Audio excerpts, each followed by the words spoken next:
السلام عليكم ورحمة الله وبركاته. إن الحمد لله نحمده ونستعينه ونستغفره ونستهديه ونؤمن به ونتوكل عليه ونعوذ بالله من شرور أنفسنا ومن سيئات أعمالنا. من يهده الله فلا مضل له ومن يضلل فلا هادي له. وأشهد أن لا إله إلا الله وحده لا شريك له وأشهد أن محمدا عبده ورسوله أرسله بالهدى ودين الحق ليظهره على الدين كله ولو كره المشركون. اللهم صل على محمد وعلى آل محمد كما صليت على إبراهيم وعلى آل إبراهيم إنك حميد مجيد.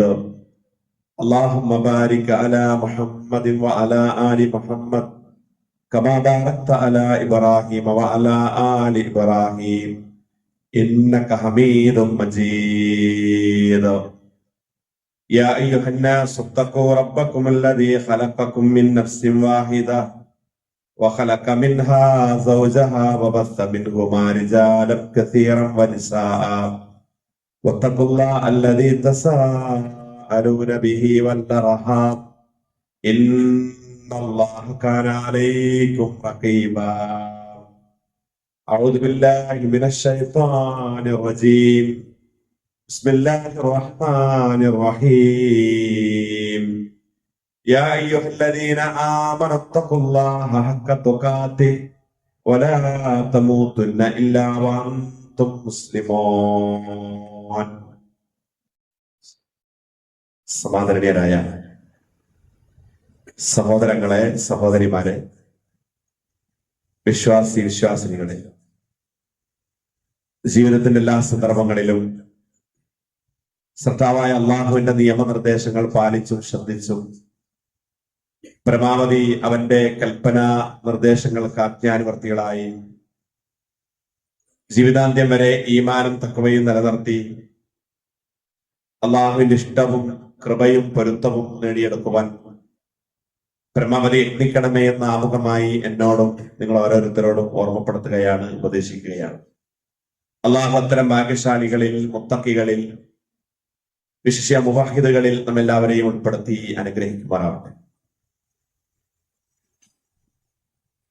നമ്മളേവരും കാത്ത് പ്രതീക്ഷിച്ചിരുന്ന അനുഗ്രഹീതവും ഏറ്റവും ഞഅ്മത്തിൻ്റെതുമായിട്ടുള്ള ആ പരിശുദ്ധ റമദാൻ നമ്മിലേക്ക് സമാഗതമാവുകയും അള്ളാഹുവിന്റെ അപാരമായിട്ടുള്ള തൗഫീഖോടുകൂടി ആദ്യ 10 പൂർത്തീകരിച്ച് വളരെ പെട്ടെന്ന് നമ്മൾ രണ്ടാമത്തെ 10ലേക്ക് ഇന്ന് പ്രവേശിച്ചിരിക്കുകയാണ്. ഇനി വളരെ എണ്ണപ്പെട്ട, ഖുർആൻ പറഞ്ഞതുപോലെ അയ്യാമൻ മഅദൂദാത്ത്, എണ്ണപ്പെട്ട ദിവസങ്ങൾ മാത്രമാണ് ഇനി നമുക്ക് മുമ്പിൽ ഈ റമദാനിൻ്റെതായിട്ട് ദിനങ്ങൾ ഇൻഷാ അല്ലാഹ് ബാക്കിയുള്ളത്. ഈ ബാക്കിയുള്ള ദിനരാത്രങ്ങൾ എങ്ങനെയാണ് നമുക്ക് ഉപയോഗപ്പെടുത്താൻ കഴിയുക എന്നതുമായി ബന്ധപ്പെട്ട ആത്മീയമായിട്ടുള്ള നമ്മുടെ മനസ്സുകളിലേക്ക് കൊത്തിവെക്കാവുന്ന ചില സന്ദേശങ്ങളാണ് കുറഞ്ഞ സമയം നിങ്ങളുമായി പങ്കുവെക്കാൻ ആഗ്രഹിക്കുന്നത്.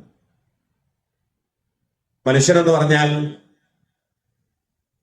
ഭൗതിക ലോകത്ത് തുടങ്ങി വെക്കുന്ന ഏതൊരു സംരംഭത്തെയും നവീകരിക്കുന്നവനാണ്. ഏത് മേഖലകളിലും അത് നമുക്ക് കാണാൻ സാധിക്കും. ഒരു വീട് വെച്ചാൽ കുറച്ച് കഴിയുമ്പോൾ നമ്മളത് ഒന്നുകൂടെ സൗകര്യം കൂട്ടി, ഒന്നുകൂടെ പുതുക്കി നവീകരിച്ച് അപ്ഡേറ്റ് ചെയ്ത് അത് മാറ്റണമെന്ന് നമ്മൾ പരിശോധിച്ചുകൊണ്ടിരിക്കും. ഒരു കച്ചവടം തുടങ്ങിയിട്ടുള്ള ഒരാള് ഒരു റൂമിൽ തുടങ്ങിയ കച്ചവടം കുറച്ച് കഴിയുമ്പോൾ, ഒരു വർഷം കഴിയുമ്പോൾ ആ റൂം ഒന്ന് വികസിപ്പിച്ച് ഒന്നുകൂടി വിപുലപ്പെടുത്താൻ കഴിയുമോ എന്നതിനെ കുറിച്ച് ചിലപ്പോഴെങ്കിലും ചിന്തിക്കും. ഏതെങ്കിലും ഒരു നാട്ടുപുറത്ത്, ഒരു ഗ്രാമപ്രദേശത്ത് കച്ചവടം തുടങ്ങിയ ആള് കുറച്ച് കഴിയുമ്പോൾ അതൊരു പട്ടണത്തിലേക്ക്, കണ്ണായ സ്ഥലത്തേക്ക് അത് മാറ്റിയിട്ട് കൂടുതൽ കച്ചവടത്തെ വികസിപ്പിക്കാൻ കൂടുതൽ വരുമാനത്തെ ഉണ്ടാക്കിയെടുക്കാൻ കഴിയുമോ എന്നതിനെ കുറിച്ച് ചിന്തിക്കും. എല്ലായിടത്തും ഇത് കാണാൻ കഴിയും. നമ്മളൊരു വാഹനം വാങ്ങിച്ചാൽ ആ വാഹനം കുറച്ച് കഴിയുമ്പോൾ അതിന്റെ മോഡലൊക്കെ മാറി പുതിയ ഒരു നവീനമായിട്ടുള്ള മോഡലിലേക്ക് മാറ്റാൻ പറ്റുമോ എന്നതിനെ കുറിച്ച് ആലോചിക്കും. ഒരു മൊബൈൽ വാങ്ങിച്ച് കുറച്ച് കഴിയുമ്പോൾ നമ്മളൊരു പുതിയ മോഡലിലേക്ക് ഒന്നുകൂടെ കൂടിയ സൗകര്യങ്ങൾ ഉള്ളതിനെ കുറിച്ചാണ് ചിന്തിക്കുക. എല്ലായിടത്തും ഭൗതിക ലോകത്ത് നമുക്കിത് കാണാൻ കഴിയും. ഇപ്പൊ പൗരാണിക കാലത്ത് ആളുകൾ വനാന്തരങ്ങളിൽ ജീവിച്ചിരുന്നു. അന്ന് വനാന്തരങ്ങളിൽ കാടുകളിൽ ജീവിച്ചിരുന്ന മനുഷ്യന്മാർ അവിടെയുള്ള ഗുഹകളിലും മറ്റുമൊക്കെ ചെലവഴിച്ചപ്പോ അവർക്കുള്ള ഭക്ഷണം അവിടെ ഉണ്ടായിരുന്ന മരത്തിന്റെ കായ്കളും കനികളും ആ മരത്തിന്റെ വേരുകളും ഒക്കെയാണ് ഭക്ഷണമായിട്ട് ഉപയോഗപ്പെടുത്തിയിരുന്നത്. പിന്നെ വർഷങ്ങൾ കഴിഞ്ഞ് നവീകരിച്ച് അപ്ഡേറ്റ് ചെയ്ത് അവർ നാടുകളിലേക്ക് വരാൻ തുടങ്ങി. അങ്ങനെ നാട്ടിൽ വന്നു കഴിഞ്ഞപ്പോ അവരുടെ ഭക്ഷണത്തിന്റെ രീതിയിൽ മാറ്റം തുടങ്ങി. അതോടൊപ്പം തന്നെ അവർ താമസിച്ചിരുന്നത് നാട്ടിൽ വന്നപ്പോ ആദ്യം പുൽക്കുടിലുകളിലും അങ്ങനെയുള്ള ചില മേടകളിലൊക്കെ ആയിരുന്നു. പിന്നെ അത് വൈക്കോൽ വീടുകളിലേക്ക് അപ്ഡേറ്റ് ചെയ്തു. പിന്നെ കുറച്ച് കഴിഞ്ഞ് പിന്നെ അത് ഓല വീടുകളും, പിന്നെ കുറെ വർഷങ്ങൾ കഴിഞ്ഞപ്പോൾ നവീകരിച്ച് ഓട് വീടുകളിലേക്ക് മാറി. പ്രിയരെ, നമ്മളൊക്കെ ജീവിക്കുന്ന നമ്മുടെയൊക്കെ ചെറുപ്പകാലത്ത് നമ്മളൊക്കെ ഓട് വീടുകളിലായിരുന്നു ജീവിച്ചിരുന്നത്. അന്നൊക്കെ നമ്മുടെ പരിസരങ്ങളിലും നമ്മുടെ നാട്ടിലുമൊക്കെ ഓട് വീടുകൾ മാത്രമാണ് നമുക്ക് കാണാൻ കഴിഞ്ഞിരുന്നത്. പിന്നെ വർഷങ്ങളിലൂടെ നവീകരണം വന്നപ്പോ അത് കോൺക്രീറ്റ് കെട്ടിടങ്ങളായി മാറി. ഇന്ന് പുതിയൊരു വീടിനെ കുറിച്ച് ചിന്തിക്കുന്ന ഒരാളും ഒരിക്കലും ഒരു ഓട് വീടിനെ കുറിച്ച് ആലോചിക്കൂല, അങ്ങനെ ഒരു പ്ലാൻ ഉണ്ടാക്കുകയില്ല. എല്ലാവരും ഈ ഒരു കോൺക്രീറ്റ് വീടിലേക്കാണ് ഇന്ന് അവർ വീടുണ്ടാക്കിക്കൊണ്ടിരിക്കുന്നത്. ഇനി കുറെ കഴിയുമ്പോൾ ഈ ഒരു തലമുറയൊക്കെ കഴിയുമ്പോഴത്തേക്ക് ഈ കോൺക്രീറ്റുകളൊക്കെ പഴഞ്ചനായി പുതിയ മെറ്റീരിയലുകളും പുതിയ രൂപങ്ങളും ഒക്കെ കടന്നു വരും എന്നുള്ളത് മനുഷ്യന്റെ അപ്ഡേറ്റുകളും ബുദ്ധിപരമായിട്ടുള്ള നവീകരണങ്ങളുമാണ്. പഴയ കാലത്ത് നമ്മുടെ ഉപ്പൂപ്പമാരും നമ്മുടെ വല്യപ്പമാരും ഒക്കെ സ്കൂളുകളുടെ പടി കാണാത്തവരുണ്ടായിരുന്നു. സ്കൂൾ എന്ന് പറയുന്നത് അന്നൊരു സംസ്കാരമായിട്ട് അപ്ഡേറ്റ് ചെയ്തിട്ടില്ല. പിന്നെ കുറെ കാലങ്ങൾ കഴിഞ്ഞ് വർഷങ്ങൾ കഴിഞ്ഞപ്പോൾ ഒരു 1-ാം ക്ലാസ് വരെ പോകുന്ന ഒരു പ്രതീതി ഉണ്ടായി. അതിങ്ങനെ പിന്നീട് വീണ്ടും അപ്ഡേറ്റ് ചെയ്ത് 4ലേക്ക് എത്തി. 4 കഴിഞ്ഞ് പിന്നെ 7ലേക്കും, പിന്നെ അത് കഴിഞ്ഞ് 10ലേക്കും. പഴയ കാലത്തൊക്കെ ഒരു നാട്ടിൽ 10-ാം ക്ലാസ് ഉള്ള ഒരാൾക്ക് വലിയ അംഗീകാരവും സ്ഥാനവുമായിരുന്നു. അദ്ദേഹത്തെ എല്ലാവരും ആദരിക്കുമായിരുന്നു. അങ്ങനെ ഒരു കാലം മുമ്പ് കഴിഞ്ഞു പോയിട്ടുണ്ട്. പിന്നെ അത് പ്രീ ഡിഗ്രിയിലേക്ക് വന്നു. പിന്നെ അത് +1ഉം +2ഉം ഡിഗ്രിയും. ഇത് നമ്മൾ ആലോചിച്ച് നോക്കൂ, BA-യും BCom-ഉം MCom-ഉം B.Ed-ഉം M.Ed-ഉം MPhil-ഉം അങ്ങനെ പോയി PhD-യും ഒരുപാട് ഉന്നതങ്ങളിലേക്ക് ആളുകൾ പോയിക്കൊണ്ടിരിക്കുകയാണ്. പഴയ കാലത്ത് സ്കൂൾ പോലും പഠിക്കാത്തവരുടെ പേരമക്കൾ ഇന്ന് എവിടെയാ പഠിക്കുന്നതെന്ന് ചോദിച്ചാൽ പലപ്പോഴും നമ്മുടെ കേരളത്തിന് പുറത്തുള്ള ഒരുപാട് സംസ്ഥാനങ്ങളിൽ, കർണാടകയിലും തമിഴ്നാട്ടിലും അതേപോലെ തന്നെ ഹൈദരാബാദിലും ഡൽഹിയിലും ഒക്കെ പഠിക്കുന്നവരുണ്ട്. ഇതിന്റെയും പുറത്ത് നമ്മുടെ സംസ്ഥാനം തന്നെ വിട്ട്, രാജ്യം തന്നെ വിട്ട് UK-യിലും കാനഡയിലും ഓസ്ട്രേലിയയിലും ജർമ്മനിയിലും ഒക്കെ പഠിക്കുന്നവരുണ്ട്. എന്ന് പറഞ്ഞാൽ അത്രമാത്രം അപ്ഡേഷനുകൾ ഭൗതിക ലോകത്ത് വന്നു. അപ്പൊ നമ്മുടെ നാടൊക്കെ പഴയ കാലത്തെ നമ്മൾ പരിശോധിച്ചാൽ അന്ന് ഇത്രമാത്രം വീടുകളും ബിൽഡിങ്ങുകളും ഉണ്ടായിരുന്നില്ല. ഇതുപോലെയുള്ള നവീനമായ റോഡുകൾ ഉണ്ടായിരുന്നില്ല. എല്ലാം വികസിച്ച് വികസനങ്ങൾ ഓരോ ദിവസവും അതിങ്ങനെ മാറി മറിഞ്ഞുകൊണ്ടിരിക്കുകയാണ്. ലോകം മൊത്തത്തിൽ ഇങ്ങനെ മാറിയിട്ടുണ്ട്. ഇത് ഭൗതിക രംഗത്തുള്ള മുന്നേറ്റമാണ്. പ്രിയമുള്ളവരെ, ഞാനിത് പറഞ്ഞത് നമ്മൾ ഭൗതിക രംഗത്ത് ഇങ്ങനെയൊക്കെ വളരുകയും ഉയരുകയും ഒക്കെ ചെയ്യുമ്പോൾ നമ്മുടെ ആത്മീയമായ രംഗത്ത് നമുക്ക് ഈ അപ്ഡേഷൻ ആണോ വരുന്നത്, അതല്ല തളർച്ചയാണോ എന്നതിനെ കുറിച്ച് നമ്മൾ ഇടക്കിടക്ക് ആലോചിച്ചുകൊണ്ടിരിക്കണം. ഇടക്കിടക്ക് നമ്മൾ അതിന് നമ്മുടെ മനസ്സിനോട് ചോദിക്കണം. അതുകൊണ്ട് ആ പ്രവാചകൻ സല്ലല്ലാഹു അലൈഹി വസല്ലമ ചെറിയ ചില സന്ദർഭങ്ങളിൽ പോലും അവരെ അപ്ഡേറ്റ് ചെയ്തു. അവരുടെ ഈമാനിനെ പുതുക്കാൻ വേണ്ടി സഹാബത്തിനോട് പറഞ്ഞു. നബി ഒരിക്കൽ മദീന പള്ളിയിലേക്ക് നമസ്കരിക്കാൻ ഇങ്ങനെ വരുമ്പോ പ്രിയപ്പെട്ട സഹാബിവര്യന്മാർ മദീന പള്ളിക്ക് പുറത്തിങ്ങനെ അല്പം എന്തൊക്കെ കാര്യം പറഞ്ഞ് അവരിങ്ങനെ സന്തോഷിച്ച് ഇങ്ങനെ ചിരിക്കുകയൊക്കെ ചെയ്യുന്നുണ്ട്. അവർ റസൂലുള്ളാഹി സ്വല്ലല്ലാഹു അലൈഹി വസല്ലം അവർക്ക് സലാം ഓതി നേരെ പള്ളിയിലേക്ക് പോയിട്ട് അവിടെ 2 റക്അത്ത് നമസ്കരിച്ചു. അങ്ങനെ പിന്നെ പുറത്തോട്ട് എത്തി നോക്കിയപ്പോ അവര് വീണ്ടും ഈ സന്തോഷത്തിൽ തന്നെ ഇങ്ങനെ പങ്കുവെച്ചുകൊണ്ടിരിക്കുകയാണ്. അപ്പൊ റസൂലുള്ളാഹി അവരുടെ അടുത്തേക്ക് അവരെ വിളിച്ചിട്ട് ചോദിച്ചു, നിങ്ങൾ വല്ലാത്ത ഒരു സന്തോഷത്തിലാണല്ലോ, നിങ്ങൾ എന്താ വലിയൊരു ഹാപ്പിയിലാണല്ലോ ഇപ്പോൾ ഉള്ളത്. അപ്പൊ അവര് പറഞ്ഞു, പ്രവാചകനെ, ഞങ്ങളുടെ കുടുംബത്തെ കുറിച്ചും ഭാര്യ മക്കളെ കുറിച്ചും ഒക്കെ ഇങ്ങനെ പറഞ്ഞിട്ട് കൺകുളിർമയോടുകൂടി ആ ഒരു സന്തോഷത്തിൽ ഞങ്ങൾ ഇങ്ങനെ സന്തോഷിച്ചു പോയതാണ്. അപ്പോഴും റസൂലുള്ളാഹി സ്വല്ലല്ലാഹു അലൈഹി വസല്ലമ അവർക്ക് ചില നിയന്ത്രണങ്ങൾ ഉണ്ടാക്കി.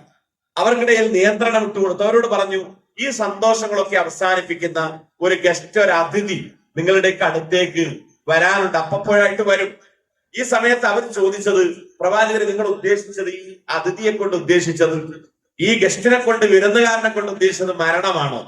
അപ്പൊ റസൂൽ പറഞ്ഞു, പിന്നെന്താണ്, മരണമല്ലാതെ പിന്നെന്താണ്. നമ്മൾ ആലോചിക്കും പ്രിയപ്പെട്ടവർ, അവരൊന്നും ഒരുപാട് ദുനിയാവിന്റെ സുഖങ്ങൾ ആസ്വദിച്ച് അതിലിങ്ങനെ ഇങ്ങനെ മതിമറന്നവരായിരുന്നില്ല. അല്പം ചില സമയം കിട്ടിയപ്പോ കുടുംബത്തെ കുറിച്ചും ആ സന്തോഷത്തെ പറഞ്ഞ് അവിടെ പോലും റസൂലുള്ളാഹി അവർക്ക് നിയന്ത്രണങ്ങൾ, കടിഞ്ഞാണുകൾ ഇട്ടു. അവരെ നിയന്ത്രിച്ചു. അവരോട് ചില പരിമിതികളെ കുറിച്ച് സംസാരിച്ചു. നമ്മുടെ ജീവിതത്തിൽ നമ്മൾ ആലോചിക്കേണ്ടത്, എല്ലാ സമയത്തും നമ്മൾ ഭൗതികത്തോടൊപ്പം ഒരു പടി മുന്നോട്ട് കയറി നിന്നിട്ട്, ഒരു സ്റ്റെപ്പ് മുന്നിലേക്ക് കയറി നിന്നിട്ട് നമ്മുടെ ഈമാനിനെ പുതുക്കാനും നവീകരിക്കുവാനും അപ്ഡേറ്റ് ചെയ്യുവാനും നമുക്ക് സാധിക്കണം. ആ അപ്ഡേഷനാണ് നാളെ പരലോകത്ത് നമുക്ക് ഏറ്റവും നമ്മളെ വിജയത്തിലേക്ക് എത്തിക്കുക. സംസ്കരണം എന്ന് പറയുന്നത് എല്ലാ സമയത്തും നമ്മുടെ മനസ്സുകളിൽ സ്വാധീനിക്കേണ്ട സംഗതിയാണ്. നമ്മുടെ മനസ്സുകളിലേക്ക് സ്വാധീനമായിട്ട് കടന്നു വരേണ്ട സംഗതിയാണ് യഥാർത്ഥത്തിൽ.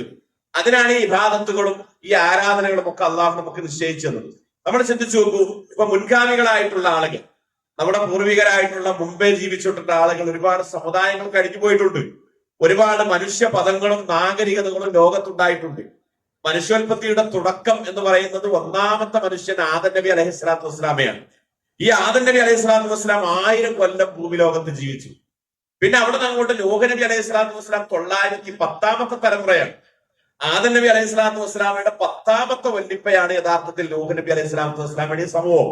ആ 10 തലമുറ കഴിഞ്ഞിട്ടും നൂഹ് നബി അലൈഹി സ്വലാത്തു വസ്സലാം 950 വർഷം പ്രവാചകനായിട്ട് ദഅവത്ത് നടത്തി. ഏതാണ്ട് 1000ന്റെ അടുത്ത് വർഷം ജീവിച്ചു. അവിടെ നിന്ന് അതിങ്ങനെ വന്ന് ഇങ്ങനെ അത് 800ഉം അത് 700ഉം 650, 600, 500 ഒക്കെ ആയി ചുരുങ്ങി 400ലേക്കും 300ലേക്കും ഒക്കെ വന്ന് 180ലേക്ക് വന്ന് അവസാനം അത് ഈ ഉമ്മത്തിലേക്ക് എത്തുമ്പോൾ ചുരുങ്ങി അത് 60ഉം 70ഉം ഒക്കെ ആയി പരിമിതപ്പെടുത്തി.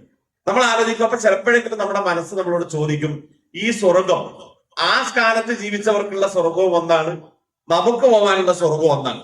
അപ്പൊ അന്ന് അവർക്ക് 1000 കൊല്ലം കൊണ്ടൊക്കെ പതുക്കെ സ്വർഗത്തിന് വേണ്ടി പണിയെടുത്താൽ മതി. ആ സ്വർഗം നേടിയെടുക്കാൻ വേണ്ടി സാവകാശം പയ്യെ ജോലി ചെയ്ത് ഇബാദത്ത് ചെയ്ത് സ്വർഗത്തിലേക്ക് എത്താൻ വേണ്ടി കഷ്ടപ്പെട്ടാൽ മതി. എന്നാൽ അതേ സ്വർഗത്തിലേക്ക് എത്താൻ നമുക്ക് ഈ 60ഉം 70ഉം കൊല്ലം കൊണ്ട് നമ്മൾ പരിശ്രമിക്കേണ്ടതില്ലേ എന്ന് ചിലപ്പോ അത് അനീതിയല്ലേ അവരുടെ മുമ്പിൽ നമ്മളോട് അള്ളാഹ് കാണിച്ചത് എന്നെങ്ങാനും നമ്മുടെ മനസ്സ് നമ്മളോട് ചോദിച്ചാൽ ഒരിക്കലും അനീതിയല്ല. കാരണം അള്ളാഹു നമുക്ക് അവരെക്കാൾ മുന്നിൽ ഓവർടേക്ക് ചെയ്തെത്താനുള്ള സൗകര്യം നൽകി തന്നു. അതുകൊണ്ടാണ് റസൂലുള്ളാഹി പറഞ്ഞത്, പരലോകത്ത് ഏറ്റവും കൂടുതൽ അനുയായികൾ എനിക്കായിരിക്കും. ആ സ്വർഗത്തിലേക്ക് കടന്നു പോകുന്നവരിലെ ഉമ്മത്തുകളിൽ ഞാനായിരിക്കും ഏറ്റവും കൂടുതൽ ആളുകളുള്ളത്. എന്ന് വെച്ചാൽ മറ്റുള്ളവരെയൊക്കെ അവരുടെ മുന്നിലേക്ക് എത്താൻ, അവരെയൊക്കെ കീഴ്പ്പെടുത്താൻ മാത്രം അവസരങ്ങൾ അള്ളാഹു നമുക്ക് നൽകി. ആ അവസരങ്ങൾ ഒരു കുറേ നൽകി. ഇപ്പൊ നമ്മൾ ചിന്തിക്കൂ, ചില സമയത്തിന് അള്ളാഹു പ്രത്യേകത നൽകി, ചില ദിവസത്തിന് ഫളാഇൽ നൽകി, ചില മാസത്തിന് നൽകി, ചില സ്ഥലത്തിന് നൽകി. ഈ സമയത്തും ഈ സ്ഥലത്തും ഈ സന്ദർഭങ്ങളിലും മാസത്തിലും ഒക്കെ നമ്മൾ ചെയ്യുന്ന പ്രവർത്തനങ്ങളുടെ പ്രതിഫലം വലുതാണ്. ഇപ്പൊ ഒരാള് രാത്രി ഒന്നുറങ്ങി ഒരു 2 മണിക്ക് എണീറ്റ് ഒരു 4-5 ഒക്കെ റക്അത്ത് നമസ്കരിക്കുന്നതും അതേ അവസരം ഈ പകൽ സമയത്ത് നമ്മൾ പള്ളിയിൽ 2 റക്അത്തോ 4 നമസ്കരിക്കുന്നതും തമ്മിൽ വ്യത്യാസമുണ്ട്. നമ്മൾ ഈ പകൽ സമയത്ത് നമസ്കരിച്ച പ്രതിഫലമല്ല പാതിരാത്രിയിൽ എണീറ്റ് നമസ്കരിക്കുമ്പോൾ കിട്ടുന്നത്. നമ്മൾ ഈ പകൽ സമയത്ത് ഓതിയ ഖുർആൻ പാരായണത്തിന്റെ പ്രതിഫലമല്ല നമ്മൾ രാത്രി ഉറങ്ങി എണീറ്റ് ഓതുമ്പോൾ കിട്ടുന്നത്. ആ സമയത്തിന്റെ പ്രത്യേകത എന്ന് പറഞ്ഞാൽ അള്ളാഹു സമാഉ ദുനിയയിലേക്ക് ഇറങ്ങി വരും എന്നതാണ്. അള്ളാഹു 7ാം ആകാശത്ത് നിന്ന് സമാഉ ദുനിയയിലേക്ക്, നമ്മൾ ഈ കാണുന്ന ആകാശത്തേക്ക് അള്ളാഹു ഇറങ്ങി വരും. ആ ഇറങ്ങി വരുന്ന സമയത്ത് നമ്മൾ എന്താണ് ചെയ്യുന്നത്, അപ്പൊ ചെയ്യുന്ന ആളുകളുടെ കർമ്മങ്ങൾക്ക് വലിയ മഹത്തരമുണ്ട് എന്നുള്ളത് റസൂലുള്ളാഹി സ്വല്ലല്ലാഹി അലൈഹി വസല്ലം നമുക്ക് നൽകിയ വലിയ ഒരു സന്ദേശമാണ്. നമ്മൾ അതേപോലെ തന്നെ ചില ദിവസത്തിൽ ചില സമയങ്ങളുണ്ട്.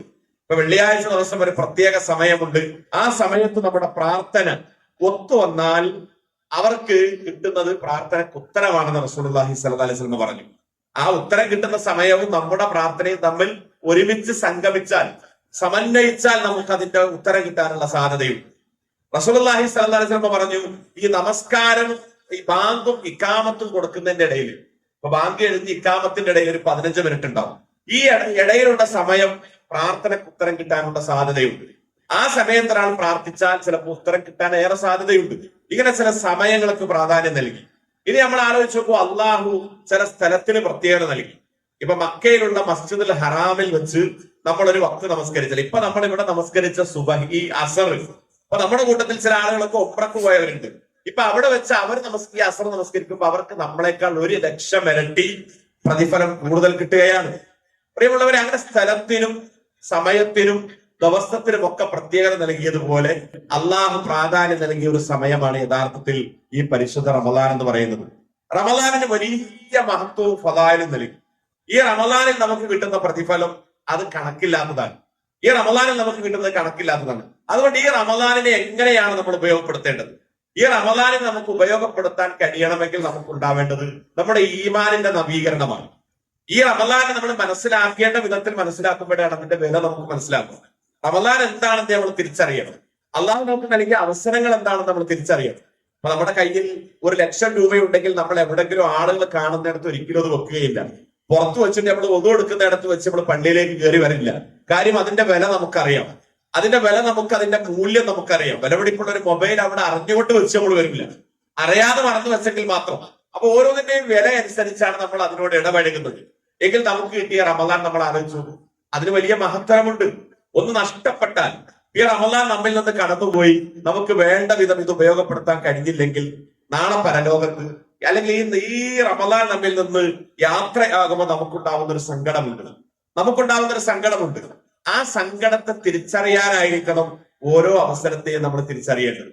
ആ സങ്കടത്തെ നമുക്ക് മറികടക്കാൻ, അതിജയിക്കാനായിരിക്കണം ഇതുപോലെയുള്ള സമയങ്ങൾ നമ്മൾ തിരിച്ചറിയേണ്ടത്. അപ്പൊ ഞാൻ കഴിഞ്ഞ ആഴ്ചയിൽ ഇതേ സമയത്ത് അന്ന് കരുനാഗപ്പള്ളിയിൽ കൊല്ലത്ത് ഇതുപോലെ ക്ലാസ് എടുത്തു. അപ്പൊ അവിടെ ക്ലാസ് എടുത്തു കഴിഞ്ഞപ്പോ അതിന്റെ ഒരു റമദാനിന്റെ ഒരു 20 ദിവസം മുമ്പ് നമ്മുടെ KNMന്റെ സംവിധാനത്തിൽ നെടുമ്പാശ്ശേരിയിൽ നിന്ന് ഉംറക്ക് പോയ ഒരു ടീം. അപ്പൊ ആ ടീമിന് ക്ലാസ് എടുക്കാൻ വേണ്ടി ആലുവയിലെ ടൗൺ സലഫി മസ്ജിദിൽ ഞാനന്ന് വന്നിരുന്നു. അപ്പൊ അന്ന് കരുനാഗപ്പള്ളിയിലുള്ള ഒരു സുഹൃത്ത്, ഒരു 30 വയസ്സിന്റെ താഴെ അദ്ദേഹത്തിനുള്ളൂ. അദ്ദേഹവും ഭാര്യയും അദ്ദേഹത്തിന്റെ കുഞ്ഞും ഉംറക്ക് പോകാൻ വേണ്ടി അന്ന് ക്ലാസ്സിന് വന്നിരുന്നു. അന്ന് ഞങ്ങൾ സംസാരിച്ച് പരിചയപ്പെട്ട് അങ്ങനെ അദ്ദേഹം അങ്ങനെ തിരിച്ചുപോയി. അങ്ങനെ അവർ നോമ്പിന്റെ ഒരു 4 ദിവസം മുമ്പാണ് ഉംറ കഴിഞ്ഞു വന്നത്. ഞാൻ കഴിഞ്ഞ ഞായറാഴ്ച അവിടെ ക്ലാസ് ഇതുപോലെ റമദാൻ ക്ലാസ് എടുത്ത് കഴിഞ്ഞപ്പോൾ അദ്ദേഹം സാഹസിലും എന്റെ അടുത്ത് വന്നിട്ട് ക്ലാസ് കഴിഞ്ഞിട്ട് എന്നോട് പറഞ്ഞു, ഓർമ്മയുണ്ട് നമ്മളന്ന് ആലുവയിൽ വെച്ച് പരിചയപ്പെട്ട് ഞങ്ങൾ ഉംറക്ക് പോയത്. മനസ്സിലായി, എനിക്ക് മനസ്സിലായി പെട്ടെന്ന്. അപ്പൊ അദ്ദേഹം പറഞ്ഞു, ഉംറയും കാര്യങ്ങളൊക്കെ അൽഹംദുലില്ലാ റാഹത്തായി ചെയ്തു വന്നു. എല്ലാം റാഹത്തായിരുന്നു.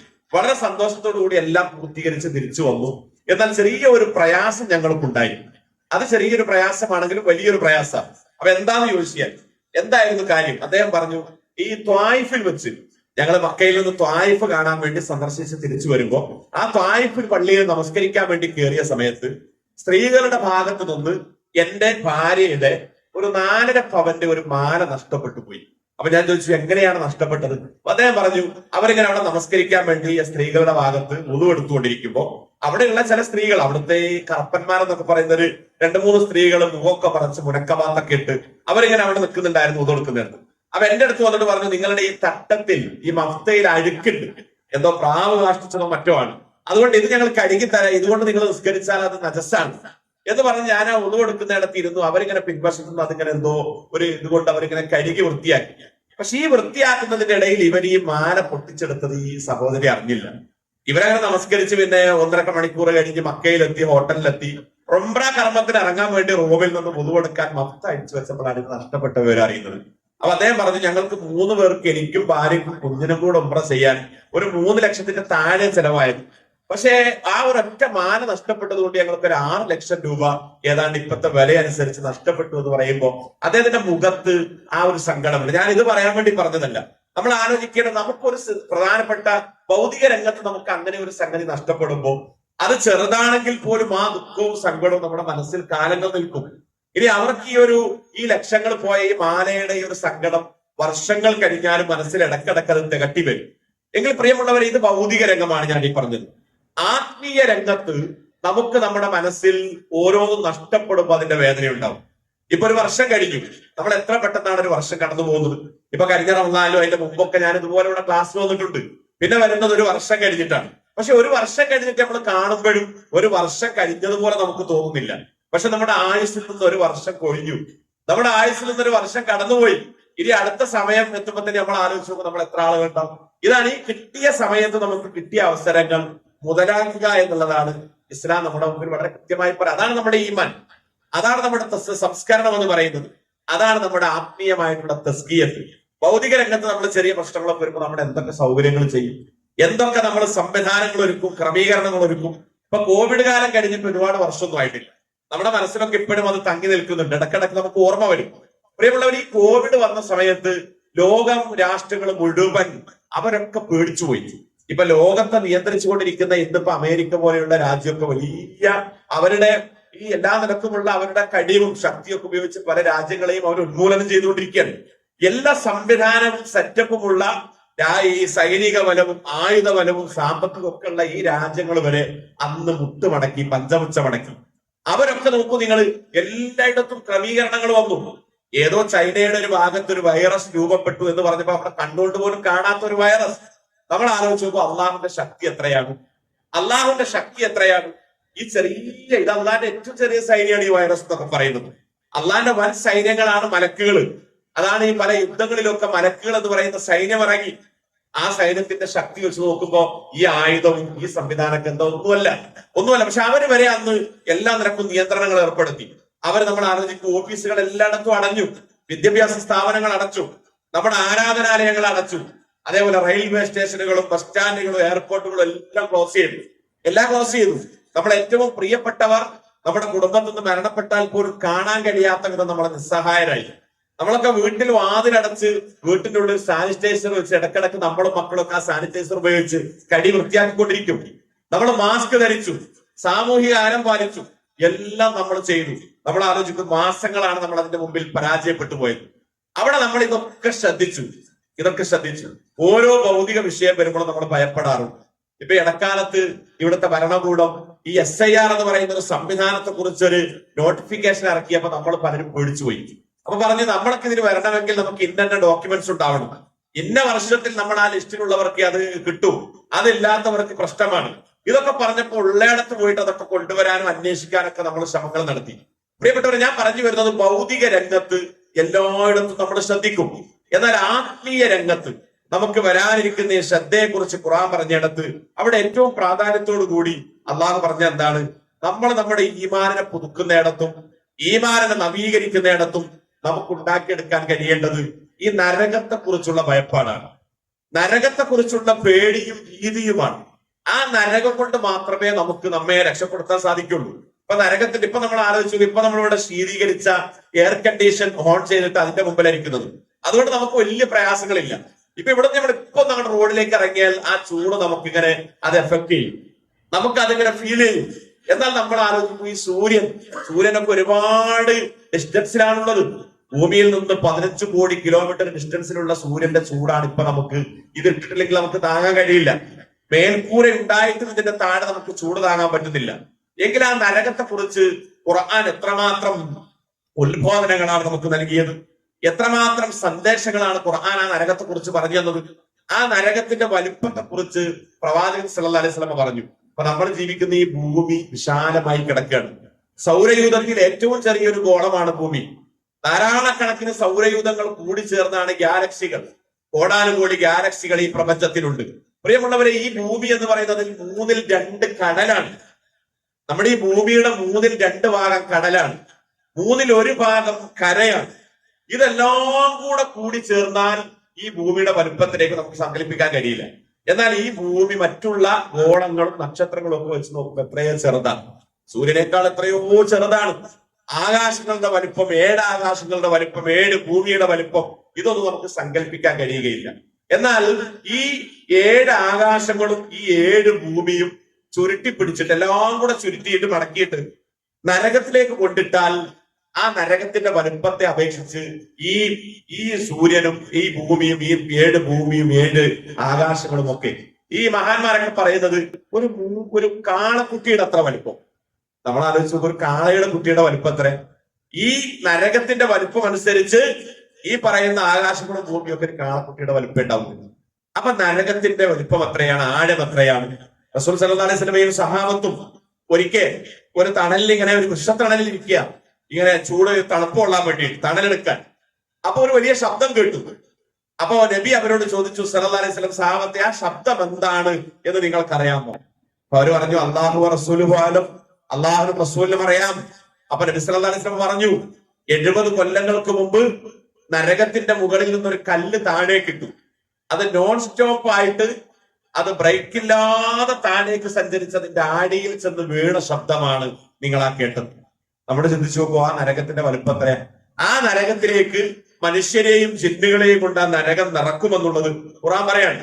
നരകത്തിൽ നമുക്ക് കിട്ടുന്നത് ഈ സഖൂമിൻ എന്ന് പറയുന്ന ഷജറത്തു സഖൂം, ആ സഖൂം എന്ന് പറയുന്ന വൃക്ഷത്തിലെ ഒരു കായാണ് പഴമാണ് നമുക്ക് നരകത്തിൽ കഴിക്കാൻ തരുന്നത്.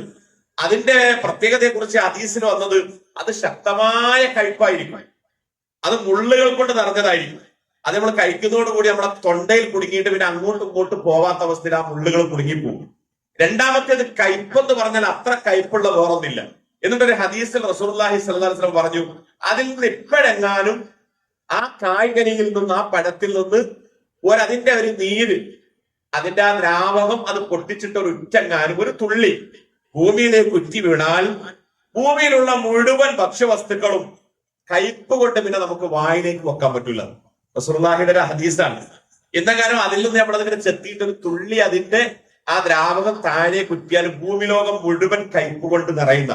നമ്മൾ ആലോചിച്ച് നോക്കും, നമ്മുടെ ഒരു പഴം വാങ്ങുമ്പോൾ അവിടെ കയ്പുണ്ടോ എന്ന് ഉറപ്പുവരുത്തും. കയ്പുണ്ടെങ്കിൽ നമ്മളത് വാങ്ങില്ല, മധുരമുള്ളതാണ് നമ്മൾ ശ്രദ്ധിക്കുക. എങ്കിൽ അത്രമാത്രം ശക്തമായിട്ടാണ് ഈ ഒരു നരകത്തെ കുറിച്ച് റസൂലുള്ളാഹി സ്വല്ലല്ലാഹു അലൈഹി വസല്ലം പറഞ്ഞത്.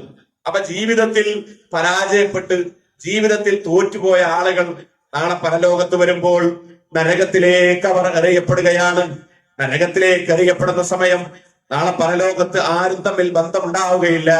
കുടുംബങ്ങൾ തമ്മിൽ ബന്ധം മുറിഞ്ഞു പോവുകയാണ്. ഭാര്യയും സന്താനങ്ങളും തമ്മിൽ, മക്കളും മാതാപിതാക്കളും തമ്മിൽ, അടുത്ത പ്രിയപ്പെട്ടവർ തമ്മിലുള്ള, സഹോദരന്മാർ തമ്മിലുള്ള, എല്ലാവരും തമ്മിലുള്ള ബന്ധം മുറിഞ്ഞു പോവുകയാണ്. നാളെ മഹ്ശർ മൈതാനയിൽ ജീവിതത്തിൽ വിജയിച്ച ആളുകൾ അവർക്ക് ചുറ്റിലും ഇതാ പ്രകാശം അടിച്ചു വീശിക്കൊണ്ടിരിക്കുകയാണ്. അവരുടെ വലതുഭാഗത്തും മുന്നിലും പ്രകാശം അവർക്ക് മുമ്പിൽ വീശുകയാണ്. ഈ സമയത്ത് ഇതിന്റെ മുന്നിലൂടെ സഞ്ചരിക്കുന്ന ആളുകൾ ആ പ്രകാശത്തെ കുറിച്ച് റസൂൽ സല്ലല്ലാഹു അലൈഹി വസല്ലം പറയുകയാണ്, അത് മദീനയിൽ നിന്ന് സന്നആ വരെയുള്ള ദൂരം അത് വ്യാപിച്ചു കിടക്കും. എന്ന് പറഞ്ഞാൽ മദീനയിൽ നിന്ന് സന്നആയിലേക്ക് 1000ഓളം കിലോമീറ്റർ ദൂരമുണ്ട്. യമനിന്റെ ഭാഗമാണ്. അത്രയും വിശാലമായിട്ട് പ്രകാശം അവർക്ക് അടിച്ചു വീശിക്കൊണ്ടിരിക്കും.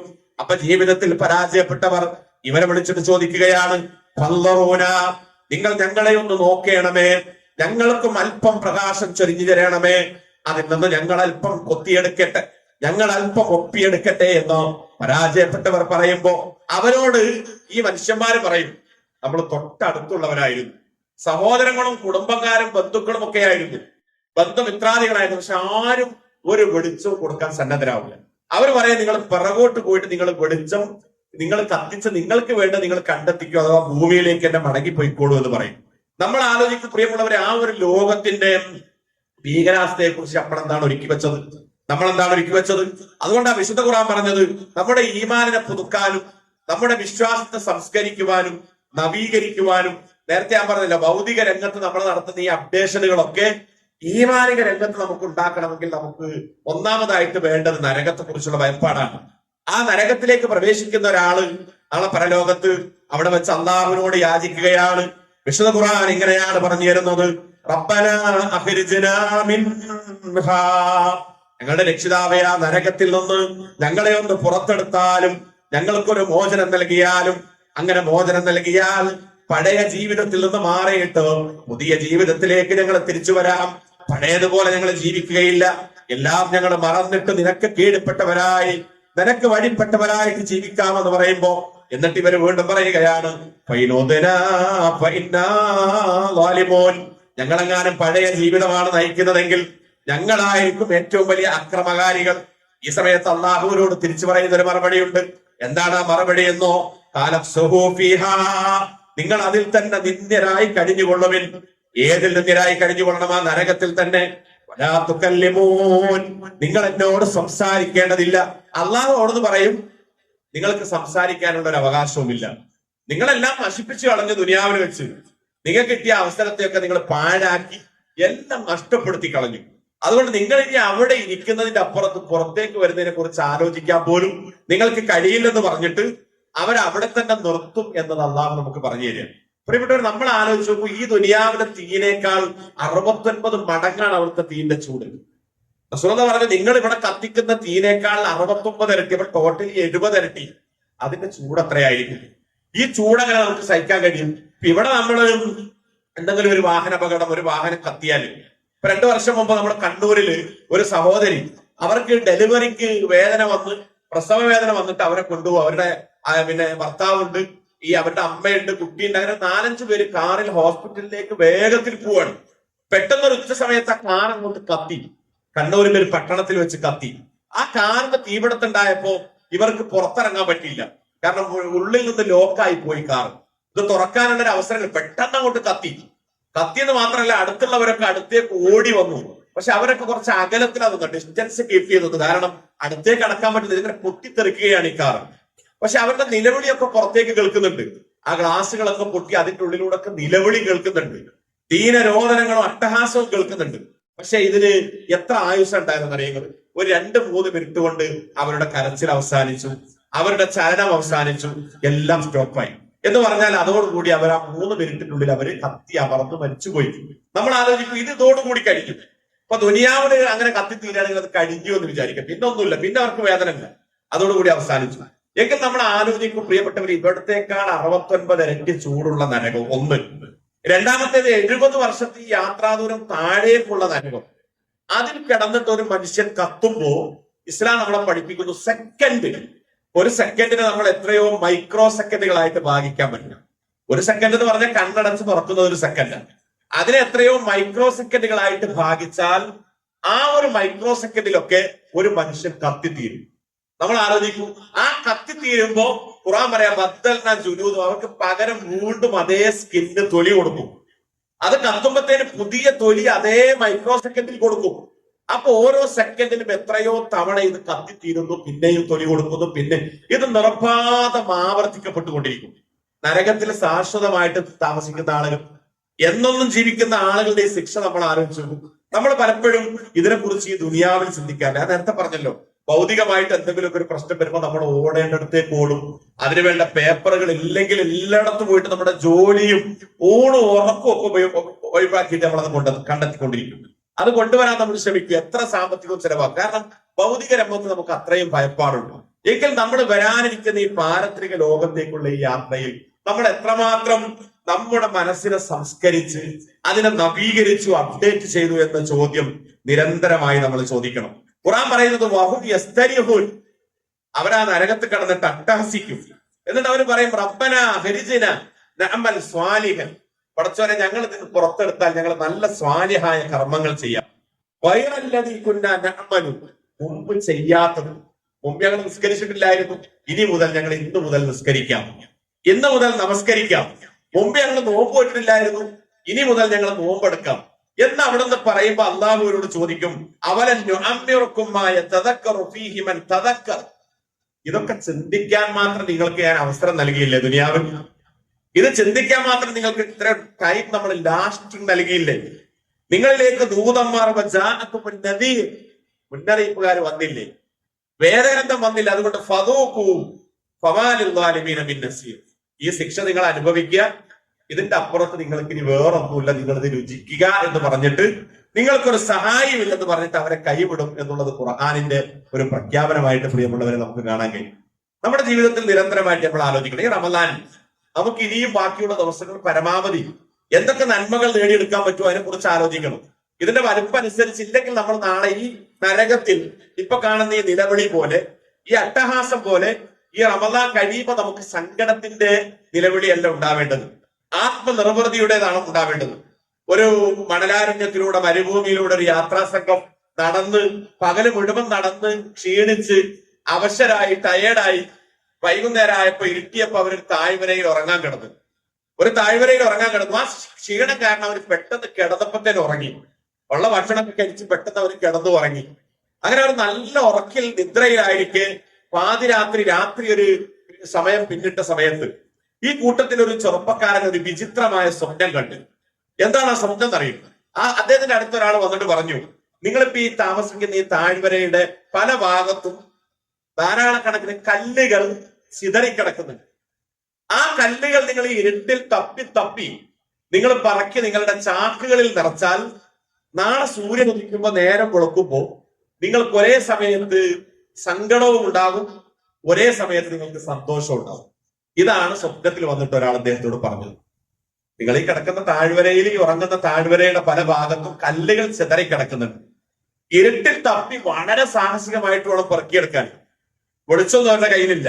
അങ്ങനെ പറക്കി നിങ്ങൾ ചാക്കിൽ നിറച്ചാൽ നാളെ പ്രഭാതമാകുമ്പോൾ ഒരേ സമയം നിങ്ങൾക്ക് സന്തോഷവും ഒരേ സമയം നിങ്ങൾക്ക് സങ്കടവും ഉണ്ടാവും. ഇത് കേട്ടപ്പോൾ അദ്ദേഹം ഉണർന്ന് കിടക്കുന്നവരെ മുഴുവൻ വിളിച്ചു, ഞാനിങ്ങനെ ഒരു സ്വപ്നം കണ്ടിട്ടുണ്ടെന്ന് പറഞ്ഞു. അപ്പൊ ഈ ആളുകൾ പറഞ്ഞു, നീ എന്താണ് ഈ പറയുന്നത്? എന്ത് അബദ്ധമാണ് ഈ പറയുന്നത്? ഈ മരുഭൂമിയിൽ എന്ത് കല്ല് പറക്കാൻ, എന്ത് ചാക്കിൽ നിറക്കാൻ? ഈ സമയത്ത് വിശ്രമിച്ച് ഉറങ്ങി നാളെ സുഖമായിട്ട് യാത്ര ചെയ്യാം, അതാണ് നമുക്ക് വേണ്ടത്. കിടന്നോടെന്ന് പറഞ്ഞിട്ട് ഈ ആളുകളൊക്കെ കിടന്നു.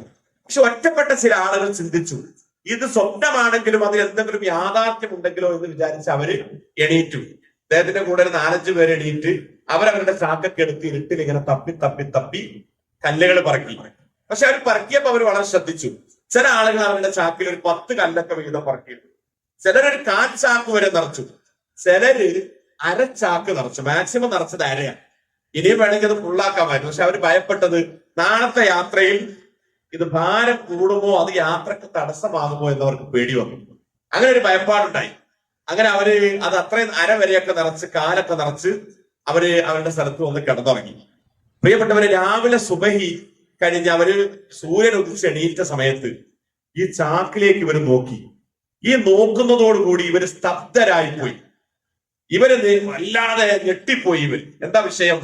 ഈ ചാക്കിൽ അവർ അന്ന് രാത്രി നിറച്ചത് വെറും കല്ലുകളായിരുന്നില്ല, കോടാനു കോടികൾ വിലമതിക്കുന്ന ശുദ്ധമായ വജ്രങ്ങളായിരുന്നു. വജ്രങ്ങൾ.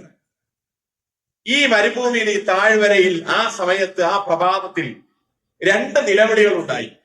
ഒന്നാമത്തെ നിലവിളി ഒന്നും പറക്കാൻ കഴിയാതെ ഈ പറഞ്ഞ വാക്കിനെ അവഗണിച്ച് കിടന്നുറങ്ങിയവരുടെ നിലവിളി.